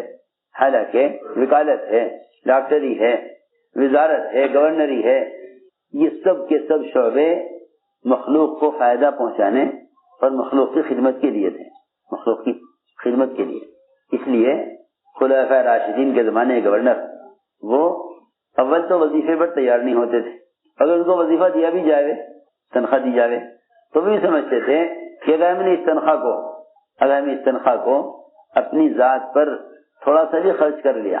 ارے سنو تو صحیح میں کیا کہہ رہا، اگر اس تنخواہ کو اپنی ذات پر تھوڑا سا بھی خرچ کر لیا تو اللہ تعالیٰ قیامت میں یہ کہہ دیں گے کہ تم نے دنیا میں لوگوں کی خدمت کا بدلہ دنیا میں لے لیا، آخرت میں تمہارے لیے کوئی اجر نہیں ہے. سنو، سلمان فارسی رضی اللہ تعالیٰ عنہ یہ گورنر عمر رضی اللہ تعالیٰ نے 5000 وظیفہ ان کو دیا کرتے تھے. یہ 5000 کے 5000 سب کا سب خرچ کر دیا کرتے دوسروں پر، بیواؤں پر، یتیموں پر، مسکینوں پر. اپنے لیے اس میں سے 1 درہم بھی نہیں لیتے تھے. کیوں؟ اس لیے کہ اگر 1 درہم بھی لے لیا تو وہ 1 درہم میری خدمت کا بدل بن جائے گا دنیا میں، اجر ضائع ہو جائے گا. اجر ضائع ہو جائے گا. ہم تو خیانت کو اور اجر کو بھی جمع کر لیں اور وہ اجر کو اجرت کو جمع نہیں کر سکتے تھے. دیکھو تمہیں کیا کہہ رہا، ہم تو اجر و خیانت کو بھی جمع کر لیں کہ ہاں جی خیانت بھی کر رہے ہیں، اجر کی بھی امید ہے. اور وہاں وہ اس فکر میں ہے کہ اگر اجرت لے لی تو اجر کا کیا ہوگا. سمجھ آ رہی بات؟ ہلا دو، یہ سامنے بیٹھا سو رہا، میری طرف دیکھ کے سنو بات. وہاں بات یہ ہے کہ اجرت اور اجر کو کیسے جمع کریں. یا اجرت لے لو یا اجر لے لو، یا اجرت لے لو یا اجر لے لو. سلمان فارسی رضی اللہ تعالیٰ عنہ ساری تنخواہ جو ملتی حضرت عمر کی طرف سے اس کو خرچ کر دیتے بیواؤں پر، یتیموں پر، مسکینوں پر کہ بھئی یہ تو میرا ہے ہی نہیں، یہ تو میرا. اور یہ بات نہیں ہے کہ وہ اس کو خرچ کر کے یہ سمجھتے ہوں کہ بھئی میں نے کوئی کمال کیا ہے، کہ نہیں، یہ تمہارا ہے ہی نہیں. جب تم اللہ کی مخلوق کی خدمت کر رہے ہو اللہ کے لیے تو کرو خدمت. اور اگر یہ تنخواہ تو تمہیں مل رہی ہے یہ تم دوسرے پہ خرچ کر دو تو تم نے اپنا مال تھوڑی خرچ کیا. یہ تو بیت المال کا مال ہے، یہ تو مال بیت المال کا مال ہے، اور یہ بیت المال کا مال تو پبلک کا ہے. تم نے پبلک کا پیسہ پبلک پہ خرچ کر دیا تو کیا کمال کیا. سخی تو وہ آدمی ہے جو اپنی ذات اپنا مال خرچ کرے. یہ تو بیت المال کا مال ہے. کیوں بھائی یہ مال کہاں کا ہے؟ یہ تو بیت المال کا مال ہے نا. اور بیت المال کس کا ہے؟ پبلک کا ہے. سمجھ میں آ رہی بات؟ بیت المال پبلک کا ہے. پبلک کے مال میں سے پبلک پر خرچ کر دیا تو تم اپنے آپ کو سخی اور اپنے آپ کو خرچ کرنے والا. وہ تو اردو کی وہ ہے نا کہاوت, حلوائی کی دکان اور نانا جی کی فاتحہ. اپنی چیز ہے نہیں اور خرچ کر کے کیا کہہ رہے کہ جی ہم سخاوت کر رہے. سنو میں کیا کہہ رہے. یہ سوچتے تھے کہ عمر نے جو 5,000 دیے ہیں یہ تو پبلک کا مال ہے, بیت المال. میں نے تو خرچ نہیں کیا نا اپنی ذات سے. چنانچہ ٹوکرے بناتے تھے. کیا ٹوکرے بناتے تھے؟ ان ٹوکرے بنا کر کھجور کی پتیوں سے ٹوکرے بناتے اور ان ٹوکروں کو بیچ کر جو آمدنی ہوتی اس میں اپنے گھر کا خرچ چلاتے اور اسی میں سے صدقہ کرتے تھے. اس میں سے صدقہ, یہ ہے وہ صدقہ. یہ ہے خرچ کرنا کہ آپ اپنی ذات سے کما کر خرچ کریں دوسروں پر, اپنی ذات سے کما کر اپنی ضرورت پوری کریں. ورنہ بیت المال سے جو 5,000 تنخواہ ملتی ہے اس کو بھی اضافہ خرچ کرنے سے سمجھتے تھے کہ آخرت کا اجر کیسے ملے گا. اللہ نے کہہ دیا دنیا جو ہے قیامت کے دن کہ تم تنخواہ لے کر اپنی دنیا کا اپنی خدمت کا بدلہ لے چکے ہو. ہم نے عرض کیا کہ یہ جتنے بھی شعبے ہیں یہ سارے شعبے خدمت کے لیے ہیں. اس زمانے میں اسباب میں سے برکتیں اس لیے اٹھی ہوئی ہیں کہ ہم ان اسباب کو دوسروں سے مال کمانے کا ذریعہ سمجھتے ہیں. حالانکہ جس کو بھی اللہ نے جو ہنر دیا ہے وکالت کا, علاج اور طب کا, یہ سارے کے سارے ہنر لوگوں کے کام آنے کے لیے ہیں تاکہ تم اللہ کے مخلوق کے کام آؤ تو اللہ رب العزت اپنی قدرت سے تمہاری ضروریات کو پورا کر دیں. اس لیے حدیث میں آتا ہے کہ جو شخص اپنے مسلمان بھائی کی مدد میں رہتا ہے اللہ تعالیٰ اس کی مدد میں رہتے ہیں. جب تک یہ مسلمان اپنے بھائی کی مدد کرتا رہے گا اللہ اس کی مدد کرتے رہیں گے. اللہ تعالیٰ اگر ایک مکھی کے بھی عام انسانوں کو شفا پہنچانے کے ارادے پر, ایک مکھی شہد کی مکھی اگر عام انسانوں کی شفا کا ارادہ کر کے شہد بنائے تو اللہ تعالیٰ اس مکھی کو بھی الہام کرتے ہیں کہ تجھے کہاں کہاں سے رس چوسنا ہے, کہاں سے کن پھول پھلوں سے کیا کیا نفع کی چیزیں ہیں. اللہ اکبر. اگر ایک مکھی کے انسانوں کو فائدہ پہنچانے کی وجہ سے اللہ اس مکھی کو وحی کر سکتے ہیں اور الہام کر سکتے ہیں تو پھر انسان جو اشرف مخلوقات ہیں اگر یہ انسانوں کو نفع پہنچانے کا ارادہ کریں تو اللہ ان پر کیا کیا اپنے خزانوں سے کیا کیا ان پر چیزیں کھولیں گے اور کیسا اللہ تعالیٰ ان سے کام لیں گے. سوچنے کی بات. لوگ نقلی دوائیں بنا کر پیسہ کما لیتے ہیں, نقلی دوائیں کھلا کر پیسہ کما لیتے ہیں. سنو تو صحیح, وہاں عجیب نظام ہے. شہد کے چھتے کے نیچے بہت سی مکھیاں مری پڑی ہوتی ہیں. شہد کا چھتا ہوتا ہے اس میں بہت سی مکھیاں نیچے مری پڑی ہوتی ہیں. اس لیے کہ جب کوئی مکھی غلط چیز چوس کر لاتی ہے تو وہاں دروازے پر ہی روکا جاتا ہے اور اس کی چیز کو چیک کیا جاتا ہے کیا لے کر آئی. اگر نفع کی چیز لائی ہے تو اندر جا سکتی ہے اور اگر نقصان کی چیز چوس کر لائی ہے تو ایسی مکھی کو مار دیا جاتا ہے. یہ نہیں کہ اندر داخل میں جاتے نہیں, ایسی مکھی وہ دنیا رہنے کے قابل نہیں ہے جو انسانوں کے نقصان کی چیز لے کر آوے. سوچو تو صحیح. پھر اگر مسلمان انسان سمجھ اور عقل رکھتے ہوئے کسی ان شعبوں میں خیانت کرے تو پھر اللہ رب العزت ایسے لوگوں سے کام بھی نہیں لیتے اور ایسے لوگ مختلف قسم کے نقصانات میں نے عرض کیا کہ یہ سب کے سب اسباب خدمت ہیں, اسباب معاش نہیں ہے. جو واقعہ میں نے عرض کیا تھا کہ چٹان سر کی اور راستہ بند ہو گیا, ان میں سے ان تینوں آدمیوں نے وہ اعمال کیے جن سے صرف محض دوسروں کو فائدہ پہنچانا تھا. ایک نے اللہ کے سامنے عمل پیش کیا کہ اے اللہ میری چچا کی لڑکی. ایک نے تو یعنی معاشرے میں احسان کیا چچا کی لڑکی سے محبت، اس کے ساتھ خلوت چاہے، وہ تیار نہ ہو، پھر اس پر تنگی قحط سالی آئی، وہ محتاج ہو کر مال مانگنے کے لیے آئی، میں نے کہا کہ دیکھ تجھے اتنا مال دوں گا، شرط یہ ہے کہ مجھے اپنے ساتھ تنہائی کا موقع دے دیں۔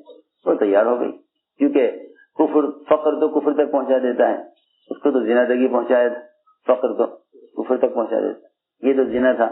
وہ تیار ہو گئی، کہتے اے اللہ، میں جب اس کی ٹانگوں کے درمیان بیٹھ گیا برے ارادے سے، محض میں نے تیرے خوف سے یہ کام نہیں کیا، اور اس کو میں نے جو مال دینے سے کیا تھا وہ اس کو دے دی کہ لے جا تو 300 شرفیاں، میں یہ کام نہیں کروں۔ اس نے کہا جب آپ کی خواہش پوری نہیں ہوئی اور آپ جو چاہتے تو آپ نے نہیں کیا تو یہ مال کیوں دے رہے؟ کہ نہیں، مال تو لے جا مگر یہ کام نہیں کروں۔ اللہ اکبر۔ زنا جس کا کرنا حرام ہے، اگر اس کو چھوڑنے پر چٹان ہٹ سکتی ہے تو نماز جو اللہ تعالیٰ کو محبوب، اللہ کے نبی کے آگے ٹھنڈک ہے، اس نماز کی قوت کیا ہوگی؟ یہاں تو ایک چٹان کے ہٹانے کی بات سمجھتے تھے، حضور اکرم صلی اللہ علیہ وسلم کے انگلی کے اشارے سے چاند کے 2 ٹکڑے ہوئے۔ جب آپ کے نماز سے باہر کے اشارے میں اتنی قوت ہے تو جو اشارہ انگلی سے تشہد میں تحیات میں ہو رہا اس میں کتنی قوت ہوگی؟ لیکن ہر چیز پر غفلت اور ہر چیز پر رواج غالب ہے۔ ہم نے عرض کیا عمل کی قوت ملائکہ کی قوت سے کہیں زیادہ ہے، عمل کی قوت ملائکہ کی قوت سے کہیں زیادہ ہے۔ ملائکہ کے اندر وہ تقاضے ہی نہیں ہیں جو تقاضے عبادت سے اللہ کی یاد سے غافل کریں، ملائکہ کے اندر وہ تقاضے ہی نہیں ہیں۔ وہ تو اللہ تعالیٰ نے انسانوں میں ان تقاضوں کو رکھ کر جو احکام دیے ہیں، ان تقاضوں کا دبا کر حکم پورا کرنا، اس کی قوت ملائکہ کی طاقت سے کہیں زیادہ ہے۔ یہی وجہ ہے کہ مسلمان کے عمل پر ملائکہ خادم بن کر آتے ہیں، مسلمان کے عمل پر ملائکہ خادم بن کر آتے ہیں۔ چنانچہ چٹان ہلی لیکن نکلا کوئی نہیں۔ ایک عمل پیش کیا معاشرے کی لائن کا، چچا کی لڑکی سے زنا نہ کیا، احسان کر دیا اس پر۔ دوسرے نے والدین کے ساتھ احسان کیا، ساری رات دودھ کا پیالہ لے کر کھڑا رہا، صبح والدین کو دودھ پلایا، بیوی بچوں کو بھوکا رکھا اپنے ماں باپ کے لیے۔ اب تو ماں باپ کو بھوکا رکھے بچوں کے لیے، اس نے ماں باپ کو کا اکرام کیا، بچوں کو بھوکا رکھا۔ اللہ نے چٹان کو ہلا دیا، چٹان نکلا کوئی نہیں۔ تیسرے نے عمل پیش کیا، مزدور پر احسان کیا۔ یہاں تو مزدور کی مزدوری روک لیتے ہیں، تنخواہیں روک لیتے ہیں، تنخواہیں روک لیتے ہیں۔ کہا کہ مزدور کی مزدوری پسینہ سوکھنے سے پہلے دے دو، مزدور کی مزدوری سوکھنے سے پہلے دے دو۔ وہاں وہ مزدوری بیچارہ ایسا تھا کہ تھوڑا سا کام کیا اور اپنی مزدوری چھوڑ کر چلا گیا، تنخواہ چھوڑ کر چلا گیا۔ اسے خیال ہوا کہ دیکھو یہ اس کا حق ہے، اگر وہ اپنا حق لے جاتا تو ظاہر بات ہے کہ وہ اس پیسے سے کوئی کام کرتا، سنو تو صحیح، یا اس کو اپنے حاجت پر استعمال کرتا، یا اس پیسے سے اور پیسہ بنانے کی کوشش کرتا۔ لیکن جب وہ نہیں ہے تو یہ جو اس کا حق ہے، اس کی مزدوری ہے، مجھے چاہیے کہ میں اس کی اس مزدوری کو کسی کام میں لگا کر الگ کاروبار شروع کروں، تاکہ جب بھی آوے میں اس کو حوالے کر دوں۔ حالانکہ نہ کوئی رشتہ داری ہے، نہ کوئی اس پر ذمہ کوئی حق ہے۔ یہ بھی کر سکتا تھا کہ اس کی مزدوری پڑی رہتی، جب آتا لے جاتا، کہ نہیں، جب تک وہ آئے لینے کے لیے میں اس کے مال سے اور مال تیار کروں۔ دیکھو تو صحیح، جس طرح مسلمان کی دعا مسلمان کے لیے پیٹ پیچھے مقبول ہوتی ہے نا، اسی طرح اللہ رب العزت ان کاموں میں برکت ڈال دیتے ہیں جو کام دوسروں کے نفع کے لیے کیے جائیں۔ جو کام اس وقت تو آپ پوری دنیا میں جو آگ لگ رہی نا، صرف وجہ یہ ہے کہ ہر ایک دوسرے سے فائدہ اٹھانے کی کوشش میں ہے۔ لوٹ کھسوٹ اور خیانت، ظلم صرف اس لیے ہے کہ ہر ایک دوسرے سے فائدہ اٹھانا چاہتا ہے۔ اس کے مال سے مال تیار کرتا رہا، یہاں تک کہ ایک وادی ہو گئی بکریوں کی۔ وہ آیا ایک مدت کے بعد، مجھے پہچانتے ہو؟ کہ ہاں پہچانتے ہیں، ہم نے آپ کے یہاں کام کیا تھا، کہ ہاں کیا تھا، ہماری تھوڑی مزدوری آپ کے یہاں رہ گئی تھی، چاہو تو دے دو اگر آپ کو یاد آئے۔ کہ ہاں کیوں نہیں یاد، آپ تو اسی دن سے یاد ہیں جس دن آپ مزدوری چھوڑ کر گئے تھے، یہ پوری وادی بکریوں کی ہے، سب آپ کی ہے۔ اس نے کہا روایت میں، ارے مذاق نہ کر، میرے ساتھ دل لگی نہ کر، میں تو وہ اپنی تن مزدوری لینا آیا ہوں جو میری تھی، کہ تیرے جانے کے بعد سے میں نے تیری مزدوری سے الگ کاروبار شروع کیا، وہ بڑھتے بڑھتے یہاں تک پہنچا ہے، یہ ساری سب کچھ تیرا ہے، تو لے جا۔ اے اللہ، میں نے یہ احسان مزدور پر کیا ہے، میرا اس میں کوئی فائدہ نہیں تھا، دوسرے کے نفع کے لیے کیا ہے، تو چٹان ہٹا دے۔ روایت میں ہے چٹان ہٹ گئی، یہ نکل گئے۔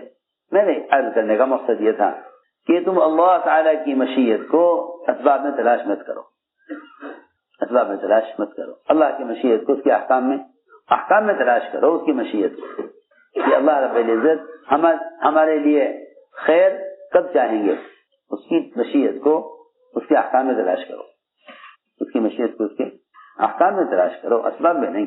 یہ عمل کی قوت دکھلائی کہ اللہ نے چٹان کو اپنے حکم سے ہٹا دیا، چٹان کو اللہ نے اپنے حکم سے ہٹایا۔ بس مقصد اسے یاد کرنے کا ہے، اصل مقصد یاد کرنے کا یہ ہے کہ اعمال کو اسباب پر مقدم کرو، اعمال کو اسباب پر مقدم کرو تاکہ قدرت ساتھ ہو جائے، تاکہ قدرت ساتھ ہو جائے۔ اس لیے عمل کو اللہ کے یہاں مقدم بھی کرو اور عمل کو قابل قبول بھی بناؤ، اس لیے کہ جو اعمال قابل قبول نہیں ہیں وہ اعمال دعاؤں کی قبولیت میں رکاوٹ بن جاتے ہیں۔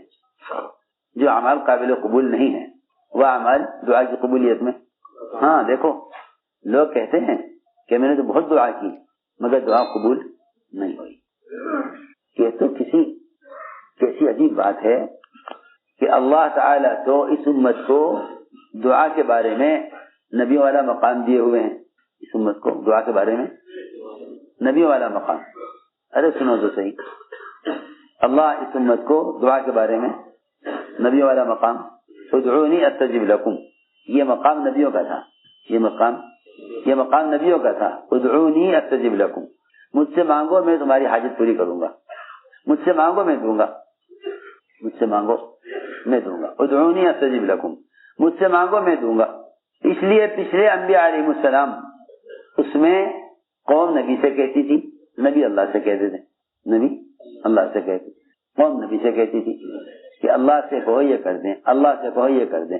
جتنی بھی قوم کی حاجتیں اور مسائل ہوتے تھے انبیاء انہیں اللہ کے سامنے پیش کرتے تھے۔ اس امت کی خاصیت یہ ہے کہ اللہ نے اس امت سے کہا ادعونی استجب لکم، مجھ سے مانگو میں دوں گا۔ سنو غور سے بات، اس امت کی خصوصیت یہ ہے کہ اللہ تعالیٰ سب سے کہہ رہے ہیں مجھ سے مانگو میں دوں گا، سب سے کہہ رہے ہیں کہ مجھ سے مانگو میں دوں گا۔ لوگ یہ سوال کرتے ہیں کہ دعا مانگی تھی قبول نہیں ہوئی، تو یوں کہہ کے غافل اور بے فکر ہو جاتے ہیں کہ بھئی اللہ شاید یہ چیز دینا نہیں چاہتے۔ ارے سنو تو صحیح، بہت اہم بات ہے، اللہ شاید یہ چیز دینا نہیں چاہتے۔ اس پر بھی کبھی غور کیا کہ آیا میں نے دعا کے قبول ہونے کی شرائط پوری کی یا نہیں، دعا کے قبول کی شرائط پوری کی یا نہیں؟ یہ کہنا کہ اللہ کو یہ چیز دینا منظور نہیں ہے، یہ کہنا کہ اللہ کو یہ چیز دینا منظور نہیں ہے، ارے دعا کی شرائط پوری کی یا نہیں؟ اللہ تعالی دو وجہ سے دعا کو مؤخر کر دیتے ہیں، حاجت کو مؤخر کر دیتے ہیں، دو وجہ سے۔ ایک وجہ تو یہ ہے کہ اللہ تعالی جس طرح ہر سبب میں مسلمان کو آزماتے ہیں ایسے دعا میں بھی آزماتے ہیں، دعا میں بھی آزماتے ہیں۔ دعا میں آزمائش یہ ہے کہ میں اس کی حاجت کے پورا ہونے کو مؤخر کروں گا، دیکھوں یہ کب تک مانگتا ہے، یہ کب تک مانگتا ہے، دیکھو کب تک مانگتا ہے، اس کی حاجت کو مؤخر کروں گا، دیکھو کب تک مانگتا ہے۔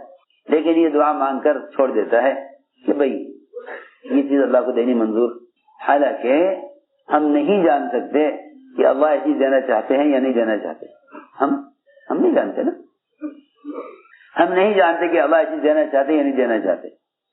لیکن محمد صلی اللہ علیہ وسلم جن کو اللہ تعالیٰ نے وحی سے بتا دیا کہ آپ کی یہ دعا قبول نہیں ہوگی، سنو غور سے، اللہ نے وحی سے بتا دیا کہ آپ کی یہ دعا قبول نہیں ہوگی، سنو بہت توجہ سے بات سننا، یہ سننے کی بات ہے۔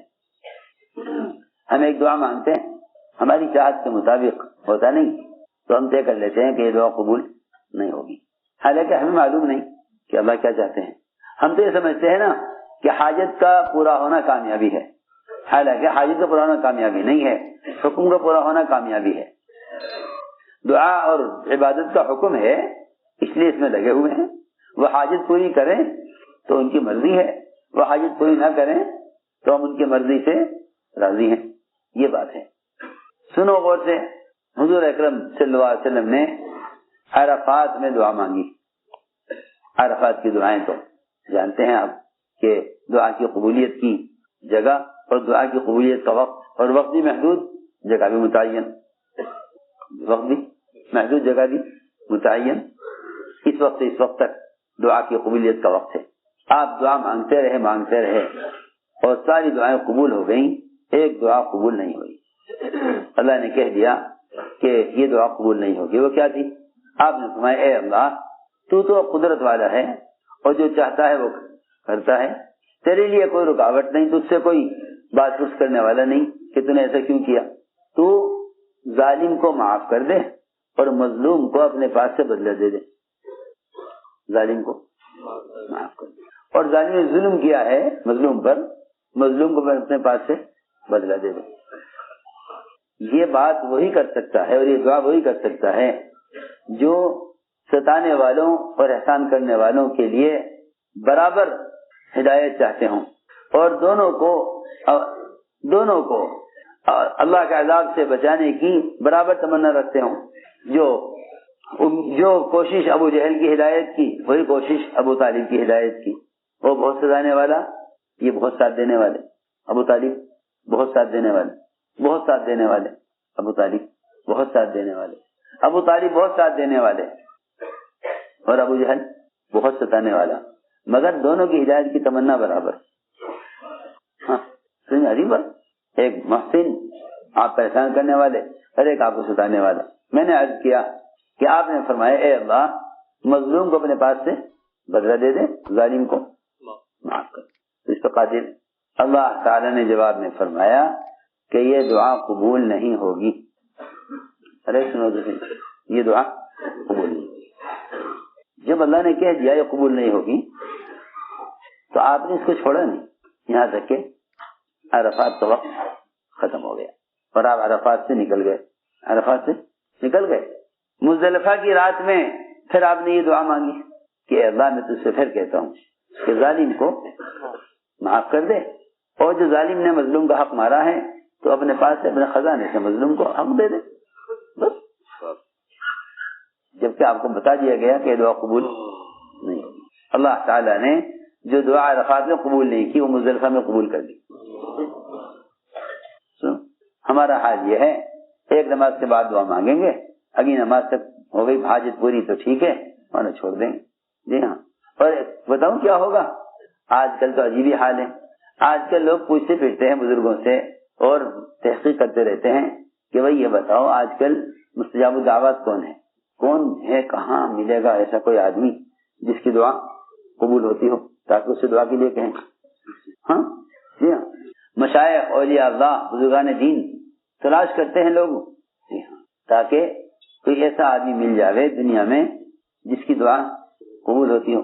لوگ پتہ بتائیں گے کہ جی ایسا کرو تم فلاں علاقے میں چلے جاؤ، وہاں ایک جنگل میں ایک بزرگ رہتے ہیں، ان سے کہو دعا کے لیے. محمد صلی اللہ علیہ وسلم والنازعات سورت کے برابر دعائیں لائے. سب سے بڑا ذخیرہ دعاؤں کا محمد صلی اللہ علیہ وسلم لے کر آئے. سارے انبیاء کی دعائیں اتنی نہیں جتنی صرف محمد صلی اللہ علیہ وسلم کی دعائیں ہیں. ان سارے دعاؤں کے مجموعے کے باوجود آپ خود امتی سے دعا کے لیے کہہ رہے. حضرت عمر نے فرمایا میرے لیے دعا کرنا، میرے لیے دعا کرنا، مجھے بھولنا مت دعا میں. ہم تلاش کرتے ہیں کہ کوئی اللہ والے مل جائے اس سے دعا کے لیے کہیں. تو میں نے عرض کیا کہ لوگ تلاش کرتے ہیں. ایک صاحب ہمارے پاس بھی آئے، ایک صاحب ہمارے پاس آئے، کہنے لگے کہ کیا آپ کو معلوم ہے کہ اس وقت پوری دنیا میں مستجاب الدعوات کون ہے جس کی دعا اللہ کے یہاں قبول ہوتی ہے؟ میں نے کہا بھائی میں یہ تو جانتا نہیں کہ مستجاب الدعوات اس وقت کون ہے دنیا میں، لیکن یہ جانتا ہوں کہ مجیب الدعوات کون ہے. یہ تو نہیں معلوم کون سا بندہ اللہ کا ایسا ہے دنیا میں اس وقت جس کی دعا اللہ قبول کر لیں، لیکن یہ جانتا ہوں کہ دعا قبول کرنے والا کون ہے. دعا کیونکہ دعا کی قبولیت کے لیے اولیاء اللہ کو تلاش کرنا اصل نہیں ہے. دعا کی قبولیت کے لیے تو قبول کرنے والے کو تلاش کرنا اصل ہے. لوگ دعا کی قبولیت کے لیے تلاش کرتے ہیں. جی ہاں. اولیاء اللہ کو کسی بزرگ کی کرامت ظاہر ہو جائے گی نا، اگر کسی بزرگ کی کرامت ظاہر ہو جائے گی نا تو لوگوں کے بھیڑ کی بھیڑ دوڑ پڑے گی ان کی طرف اپنی حاجت کو پورا کرانے کے لیے. اللہ اکبر، سوچو تو صحیح، اللہ نے اس بزرگ کے جس عمل پر کرامت ظاہر کر دی ہے نا، اللہ نے وہ اعمال سارے مسلمانوں کو دیے ہوئے ہیں، پھر کیوں لوگ بزرگوں کی دعاؤں کی طرف اپنے عمل سے بڑھ کر دوسرے کے عمل سے امید کیوں کرتے ہیں؟ لوگ کرامات اولیاء کی وجہ سے، لوگ کرامات اولیاء کو دیکھ کر یہ سمجھ بیٹھے کہ اس ولی کی کرامت سے میرا کام ہو جائے گا، حالانکہ ولی کی کرامت کا مطلب یہ ہے کہ اللہ رب العزت نے اس ولی کے عمل پر اس کا اکرام کیا ہے، تم عمل کرو گے اللہ تمہارے بھی اکرام کریں گے۔ کرامت اولیاء ہے کیا؟ ان اکرمکم عند اللہ اتقاکم، کہ تمہیں اللہ کے نزدیک سب سے زیادہ قابل اکرام وہ شخص ہے جو اللہ سے سب سے زیادہ ڈرنے والا ہے۔ بس یہ بات، لوگ کرامات اولیاء کو سمجھتے ہیں کہ اولیاء کی کرامتیں عام لوگوں کی ضروریات کو پورا کرنے کے لیے ہیں، حالانکہ اللہ ولی کی کرامت جو ظاہر کرتے ہیں ولی کے تعارف کے لیے نہیں، نہ تو کرامات ولی کے ولی ہونے کے ثبوت کے لیے ہیں، نہ ولی کی کرامات لوگوں کی ضروریات کے پورا ہونے کے لیے ہیں۔ ولی کی کرامت خبر کیوں ظاہر ہوتی ہے؟ ولی کی کرامت اس لیے ظاہر ہوتی ہے تاکہ دیکھنے والے سمجھ لیں کہ اگر ہم اس کی طرح عمل کریں گے تو اللہ ہمارے ساتھ بھی یہ کریں گے۔ جی ہاں، تو لوگ بیچارے تمنا کرنے لگتے ہیں کاش ہم بھی ایسے ہو جاتے، اور بھائی ہم تو اس قابل ہیں نہیں، چلو اور جی اللہ سے دعا کے لیے کہیں۔ میں آپ سے یقینی طور پر کر سکتا ہوں کہ جو آدمی اپنے عمل سے مایوس ہو جائے وہ دوسرے کے عمل سے فائدہ نہیں اٹھا سکتا۔ اس زمانے میں مسلمانوں کو جو امید ہے وہ عمل کرنے والوں کے عمل سے امید ہے، اس لیے خود دعا کی قبولیت کا اسباب اختیار نہیں کرتے، اللہ والے سے دعا کے لیے کہتے رہتے ہیں، کچھ دن اس سے کہیں گے کام نہیں ہوا تو اس سے کہیں گے، اس سے بھی کام نہیں ہوا تو پوچھیں گے بھائی یہاں تو کوئی ایسا آدمی ملتا نہیں، وہ تو ہمارے حضرت تھے چلے گئے دنیا سے، ان سے ہم کہہ دیا کرتے تھے، وہ اللہ سے کہہ کر کام کرا دیا کرتے تھے، اب تو کوئی ایسا نظر ہی نہیں آ رہا اللہ والا جس سے کا مسئلہ حل کرا لیں۔ اس عجیب بات ہے، سماتے تھے دوسرے کے عمل سے کامیابی کی امید کرنا یہ ایسا ہے جیسا ایسی گاڑی جس کی بتیاں خراب ہیں وہ ایسی گاڑی کے پیچھے دوڑے جس کی بتیاں ٹھیک ہیں، کیونکہ ہر گاڑی اپنی بتی کی روشنی میں چلتی ہے۔ یسعی نورہم بین ایدیہم، نورہم یسعی بین ایدیہم، قرآن میں دونوں طرح فرمایا۔ نور کہاں دوڑتا ہے؟ عمل کرنے والے کے آگے، نور آگے ہوتا ہے، اس نور کی روشنی میں آدمی آگے بڑھتا ہے۔ یسعی نورہم بین ایدیہم، ہر گاڑی کی لائٹیں کہاں ہوتی ہیں بھائی؟ آگے پیچھے؟ آگے ہوتی ہیں، جی ہاں، ہر گاڑی کی روشنی آگے ہوتی ہے نا، ہر گاڑی کی روشنی آگے ہوتی ہے، جتنی چاہے تیز دوڑ لئے یہ اندھیرے میں نہیں جا سکتی، اس لیے اگر روشنی اس سے آگے آگے چل رہی ہے۔ تو جن کے پاس اپنی بتی نہیں ہوتی، اپنا عمل کا نور نہیں ہے، وہ ایسی گاڑی والے ہیں جو روشنی والی گاڑی کے پیچھے چلیں، وہ تو تیز چل کر کسی موڑ پر مڑ جائے گی، یہاں اندھیرا ہو جائے گا، کب تک پیچھا کرو گے؟ یہی وجہ ہے کہ منافقین یہ کہیں گے ایمان والوں سے، انظرونا نقتبس من نورکم، ارے ذرا آہستہ چلو، ہمارا خیال کرو، ہم تمہاری روشنی میں چل رہے ہیں، آہستہ چلو ذرا، ہم بھی آپ کے پیچھے چل رہے ہیں، لیکن ہمارے پاس تو روشنی اعمال ہے نہیں، ہم چاہتے ہیں دوسرے کے عمل سے کچھ روشنی مل جائے۔ جنا یہ تو اصولی بات ہے کہ ہر گاڑی اپنی بتی کی روشنی میں دوڑتی ہے، اس لیے اللہ نے قرآن میں ایسا نقشہ کھینچا ہے اس کا، انظرونا نقتبس من نورکم قیل ارجعوا وراءکم فالتمسوا نورا، لو جی جنہیں آگے روشنی نظر نہیں آ رہی انہیں پیچھے کہاں نظر آ رہی روشنی؟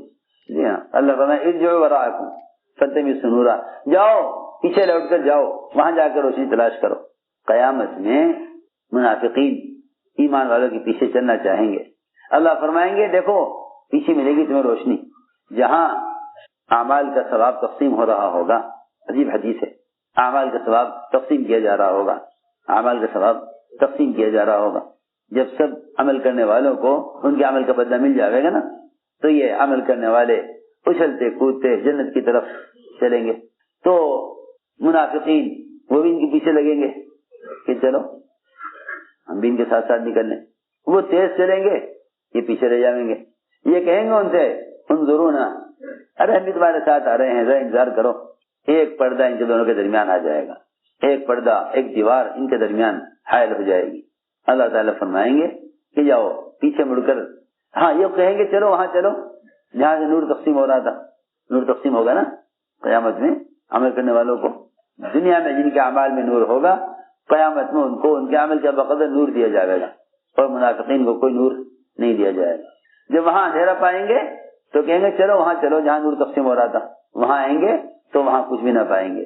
میں نے عرض کیا کہ یہ تو منافقین کا مزاج ہے جو قرآن کہہ رہا کہ یہ عمل کرنے والوں کو نور سے نور حاصل کرنا چاہیں گے اس وقت کہ نہیں، وہاں کوئی کسی کے نور سے فائدہ نہیں اٹھا سکے گا.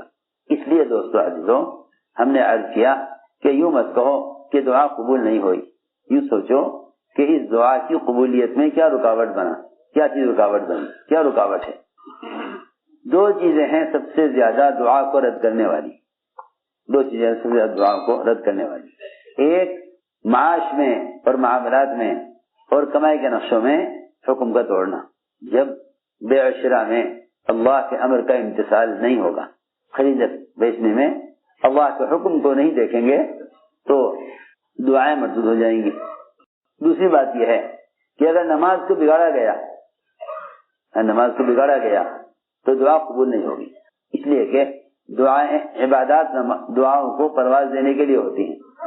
جب نماز مردود ہے تو دعا مقبول کیسے ہو سکتی ہے؟ جب نماز مردود ہو جائے تو دعا مقبول کیسے ہو سکتی ہے؟ تو وہ تو نماز عبادت کا خلاصہ دعا ہے، دعا مخل عبادت، کہ وہ تو دعا کا خلاصہ عبادت کا خلاصہ دعا ہے. جب عبادت مقبول نہیں تو دعا کیسے مقبول ہوگی؟ اس لیے فرمایا کہ اپنی کمائی کے نقشوں میں دیکھا کرو کہ دعا کے رد کرنے کے اسباب تو نہیں، دعاؤں کے رد کرنے کے اسباب تو نہیں، اس لیے کہ وہ دعا رد کر دی جاتی ہے، وہ دعا رد کر دی جاتی ہے. اگر کمائی کے نقشوں میں ذرا بھی حرام داخل ہے تو دعا مردود ہوگی، اور دعا مردود ہوگی. یہ خوب گڑگڑائے گا اللہ کے سامنے. اللہ کا جواب ہوگا انا لک الاجابہ، تیری دعا کہاں سے قبول کر لوں؟ پہننا حرام کا، پینا حرام کا، کھانا حرام کا، انا یستجاب لکم، تیری دعا کہاں سے قبول ہو جائے؟ اس لیے میرے دوستو عزیزو بات یہ ہے کہ دعاؤں کو قبول کرانے کے لیے سب سے پہلے معاملات کو حکم پر لاؤ. لوگ سمجھتے ہیں دعا کا تعلق صرف نماز سے ہے، حالانکہ دعا کا تعلق جتنا نماز سے ہے اتنا ہی دعا کی قبول کا تعلق معاش سے ہے. جتنا تعلق دعا کی قبولیت کا نماز سے ہے اتنا ہی معاش سے ہے. جتنا تعلق دعا کی قبولیت کا نماز سے ہے اتنا ہی تعلق معاش سے ہے. یہ ہو ہی نہیں سکتا، ممکن ہی نہیں ہے کہ آپ کمائی کے نقشے میں حکم توڑ دیں اور نماز کے ذریعے کامیابی لے لیں، ہو ہی نہیں سکتا. اسی آسان بات ہے. اگر معاش میں حکم توڑا ہے تو نماز سے کامیابی نہیں ملے گی، یقینی بات ہے. اگر معاش میں حکم توڑا ہے تو نماز سے کامیابی نہیں ملے گی، اس لیے کہ نماز کے بعد کی دعا جب مقبول ہوگی جب نماز مقبول ہو. جب نماز، تین چیزیں اللہ نے جوڑی ہیں دعا کی قبولیت کے لیے. میری بات توجہ سننا. دعا کا درجہ آخر میں رکھا ہے، دعا کا درجہ بہت اہم بات ہے. دعا کا درجہ آخر میں رکھا ہے، دعا کا درجہ آخر میں رکھا ہے. تین چیزیں ایک ساتھ ہیں، دعوت، عبادت اور دعا.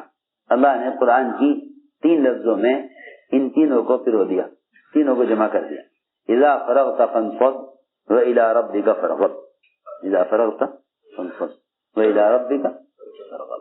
کسی ایسی آسان بات ہے، لیکن لوگ پہلی دو شرطوں کو چھوڑ کر آخر کی شرط کو پورا کرنا چاہتے ہیں، ہو ہی نہیں سکتا. سوچو تو صحیح، پہلی دو شرطیں چھوڑ کر آخر کی شرط کو پورا کرنا چاہتے ہیں، پہلی دو شرطوں کو چھوڑ کر آخر کی شرط پوری کرنا چاہتے ہیں. اللہ تعالیٰ نے فرمایا اذا فرغت فانصب، جب آپ دعوت دے کر فارغ ہوں، جب آپ لوگوں کو دعوت دے کر فارغ ہوں تو اس کے بعد عبادت میں لگیں. اور تو صحیح، سب پہلے تو تھکائیں اپنے آپ کو دعوت میں. جب خوب دعوت سے تھک کر آویں تو اس وقت لگیں عبادت میں. آپ کی مسجد میں نماز تاخیر سے ہوتی تھی عشاء کی، پھر آپ عشاء کی نماز کے بعد انصار میں چلے جاتے، وہاں کھڑے کھڑے آپ سید سے پہلے کے واقعات سناتے، انصار سے ملاقات کر کے واپس آتے. حضرت عائشہ فرماتی ہیں کہ میں انتظار کرتی لحاف میں کہ آپ سیدھے آ کر لحاف میں لیٹیں گے، لیکن آپ وہاں سے آ کر سیدھے مسلح پر پہنچ جاتے تھے. یہاں تو گشت کر کے امیر صاحب بہت تھک گیا آج تو گشت میں، سو جاؤ لیٹ۔ حالانکہ قرآن میں تو ترتیب یہ ہے اذا فرغت فانصب، اذا فرغت فانصب، کہ جب آپ فارغ ہوں دعوت دے کر تو اپنے بدن کو آپ تھکائیں عبادت میں، کیونکہ جب بدن دعوت سے تھک جاتا ہے، جب بدن دعوت سے تھک جاتا ہے تب عبادت کے لائق ہوتا ہے۔ اذا يتعب الجسم بالدعوة فيليق للعبادة۔ سمجھ میں آئی بات؟ نہیں، صحیح بھی نہیں۔ ہمارا سب کا حال یہ ہے کہ جب دعوت دے کے آویں تو آتے ہی کھانا کھا لیں، آتے ہی آرام کر لیں۔ ہمیشہ بہت تھک چل کے آئے، بہت تھک کر آئے کہ ہاں یہ تو وقت، اس وقت دعوت سے تھکے ہوئے بدن سے جو عبادت ہوگی بس وہ عبادت اللہ کے ہاں اصل ہوگی۔ اگر ان دونوں کاموں کو ساتھ کر لیا، ان دونوں کاموں کو ساتھ کر لیا تو بس پھر دعائیں قبول ہوں گی۔ تیسرا حکم یہ ہے اذا فرغت فانصب وإلى ربك فارغب۔ الى ربك فارغب جو ہے یہ ہے دعا۔ گویا دعوت، عبادت اور دعا ان دونوں کو اس طرح جوڑا گیا تھا، ان تینوں کو اس طرح جوڑا گیا، پہلے دعوت پھر عبادت پھر دعا، پہلے دعوت پھر عبادت پھر دعا، پہلے دعوت پھر عبادت پھر دعا۔ یہ ہے ہی نہیں ترتیب، اول تو دعوت ہی نہیں دیتے۔ میری بات یاد رکھیو، دعوت کے بغیر عبادات سے بھی دعائیں قبول نہیں ہوں گی، دعوت کے بغیر عبادات سے دعائیں قبول نہیں ہوں گی، پکی بات ہے۔ قرآن حدیث کے گواہ ہیں، پکی بات ہے۔ حدیث میں تو صراحتاً فرما دیا کہ اگر یہ امت دعوت چھوڑ دے تو ایسے علماء اور مشائخ جن کی دعائیں اللہ کے یہاں قبول ہونے والی ہوں ان کی دعائیں بھی ان کا حصہ نہیں رہتا۔ سیدھی بات ہے، آپ پڑھتے ہیں حدیث بارہا کہ اگر یہ امت دعوت چھوڑ دے تو ان کے حق میں دعائیں اللہ والوں کی بھی قبول نہیں ہوں گی۔ پہلی میں نے عرض کیا کہ شرط یہ ہے کہ دعوت اگر نہیں دیتا ہے تو عبادات سے بھی دعائیں قبول نہیں ہوں گی۔ حضور اکرم صلی اللہ علیہ وسلم کو اللہ تعالیٰ نے ایک دعائیں مستجاب دی، جس طرح سارے نبیوں کو دی، سارے نبیوں کو دی۔ وہ ایسی دعا ہے جو اللہ کے ہاں قبول ہونی ہے، جو اللہ کے یہاں قبول لازم ہے قبول ہونی، جو دعا اللہ کے یہاں قبول ہونی لازم ہے۔ وہ اللہ نے دعا ہر نبی کو ایک دعا دی ہے، جس میں ہے ہر نبی کو ایک دعا مستجاب دی گئی ہے، وہ اللہ کے یہاں قبول ہونی ہے۔ انبیاء علیہ السلام نے اس دعا کو اللہ سے مانگ کر نہ ماننے والوں کو ہلاک کرا دیا، نہ ماننے والوں کو وہ دعا قبول ہو گئی۔ نوح علیہ السلام کی طوفان آ گیا، دعا قبول ہو گئی۔ ہود علیہ السلام کی دعا قبول ہو گئی، صالح علیہ السلام کی۔ سارے نبیوں نے وہ دعائیں مستجاب مانگ کر اللہ تعالیٰ سے نہ ماننے والوں کو، آپ کو بھی وہ دعا دی گئی، آپ کو بھی وہ دعا دی گئی۔ آپ نے فرمایا، حدیث میں ہے کہ صحابہ نے عرض کیا کہ وہ دعا جو آپ کو دی گئی، میں اختبأتها للآخرہ، اختبأتها للآخرہ، کہ میں نے تو اس دعا کو قیامت کے دن کے لیے چھپا کر رکھا ہوا ہے۔ میں نے اس دعا کو قیامت کے دن کے لیے چھپا کر رکھا ہوا ہے۔ کیوں؟ اس لیے کہ اگر میں اس دعا کو اب مانگ لوں تو میرے بعد جو لوگ آئیں گے ان کا کیا ہوگا؟ قیامت میں سب جمع ہوں گے، قیامت میں سب جمع ہوں گے۔ میں نے اس دعا کو قیامت کے دن کے لیے چھپا کر رکھا۔ بات یہ ہے کہ پچھلے انبیاء علیہ السلام ان کی قومیں ان کے ساتھ آئیں، ان کے ساتھ ہلاک ہو گئی۔ کسی قوم نے نبی کو ہلاک کر دیا، اور کسی قوم کی ہلاکت کے بعد نبی دنیا سے چلے گئے۔ کسی قوم نے نبی کو ہلاک کر دیا، اور کسی قوم کی ہلاکت کے بعد نبی دنیا سے چلے گئے۔ لیکن محمد صلی اللہ علیہ وسلم، ان کے بعد کوئی نبی آنے والا نہیں تھا، آپ کے بعد کوئی نبی آنے والا نہیں تھا۔ تو آپ کی امت آپ کے بعد آپ کے کام کی ذمہ دار بنائی گئی۔ گویا نبی مسافر ہیں، سفر کرنا ہے، اور امت مقیم ہے۔ دونوں بات توجہ سے جا کر سننا بات، امت مقیم ہے، نبی مسافر ہے۔ اور آپ جانتے ہیں کہ جب امام مسافر ہو اور پیچھے مقتدی مقیم ہو تو امام تو 2 رکعت پر سلام پھیر دیتا ہے، اور جتنے مقیمین ہیں پیچھے وہ سب کھڑے ہو جاتے ہیں اپنی 2 رکعت پوری کرنے کے لیے، کیوں ایسے ہوتا ہے نا۔ تو امام اس وقت تک انتظار میں رہے گا نماز کے بعد دعا مانگنے کے لیے جب تک اس کے پیچھے مقتدی 2 رکعت پوری کرے۔ سمجھ آ رہی بات؟ جب تک پیچھے مقتدی 2 رکعت پوری کرے اس وقت تک امام انتظار کرے گا. امام اس کے جا نہیں سکتا اور دعا یوں نہیں کرے گا کہ ابھی اس کے مقتدی نماز میں مشغول ہیں. سمجھ آ رہی بات؟ ہاں امام انتظار کرے گا, اس کے پیچھے مقتدی 2 رکعت پوری کریں گے, پھر امام دعا کرائے گا. اور جیسے امام ایک سلام پھیرے گا نا اس کے مقتدی فوراً سب ایک دم کھڑے ہو جائیں گے, وہ دوسرا سلام پھیرنے سے پہلے ہی. بس یہ ہے بات کہ حضور اکرم صلی اللہ علیہ وسلم جیسے دنیا سے گئے آپ کی امت کام لے کر کھڑی ہو گئی. ان کا کام کب پورا ہوگا کہ ان کی 2 رکعت پوری ہوں گی قیامت کو. پھر قیامت میں آئے حضور صلی اللہ علیہ وسلم دعا فرمائیں گے.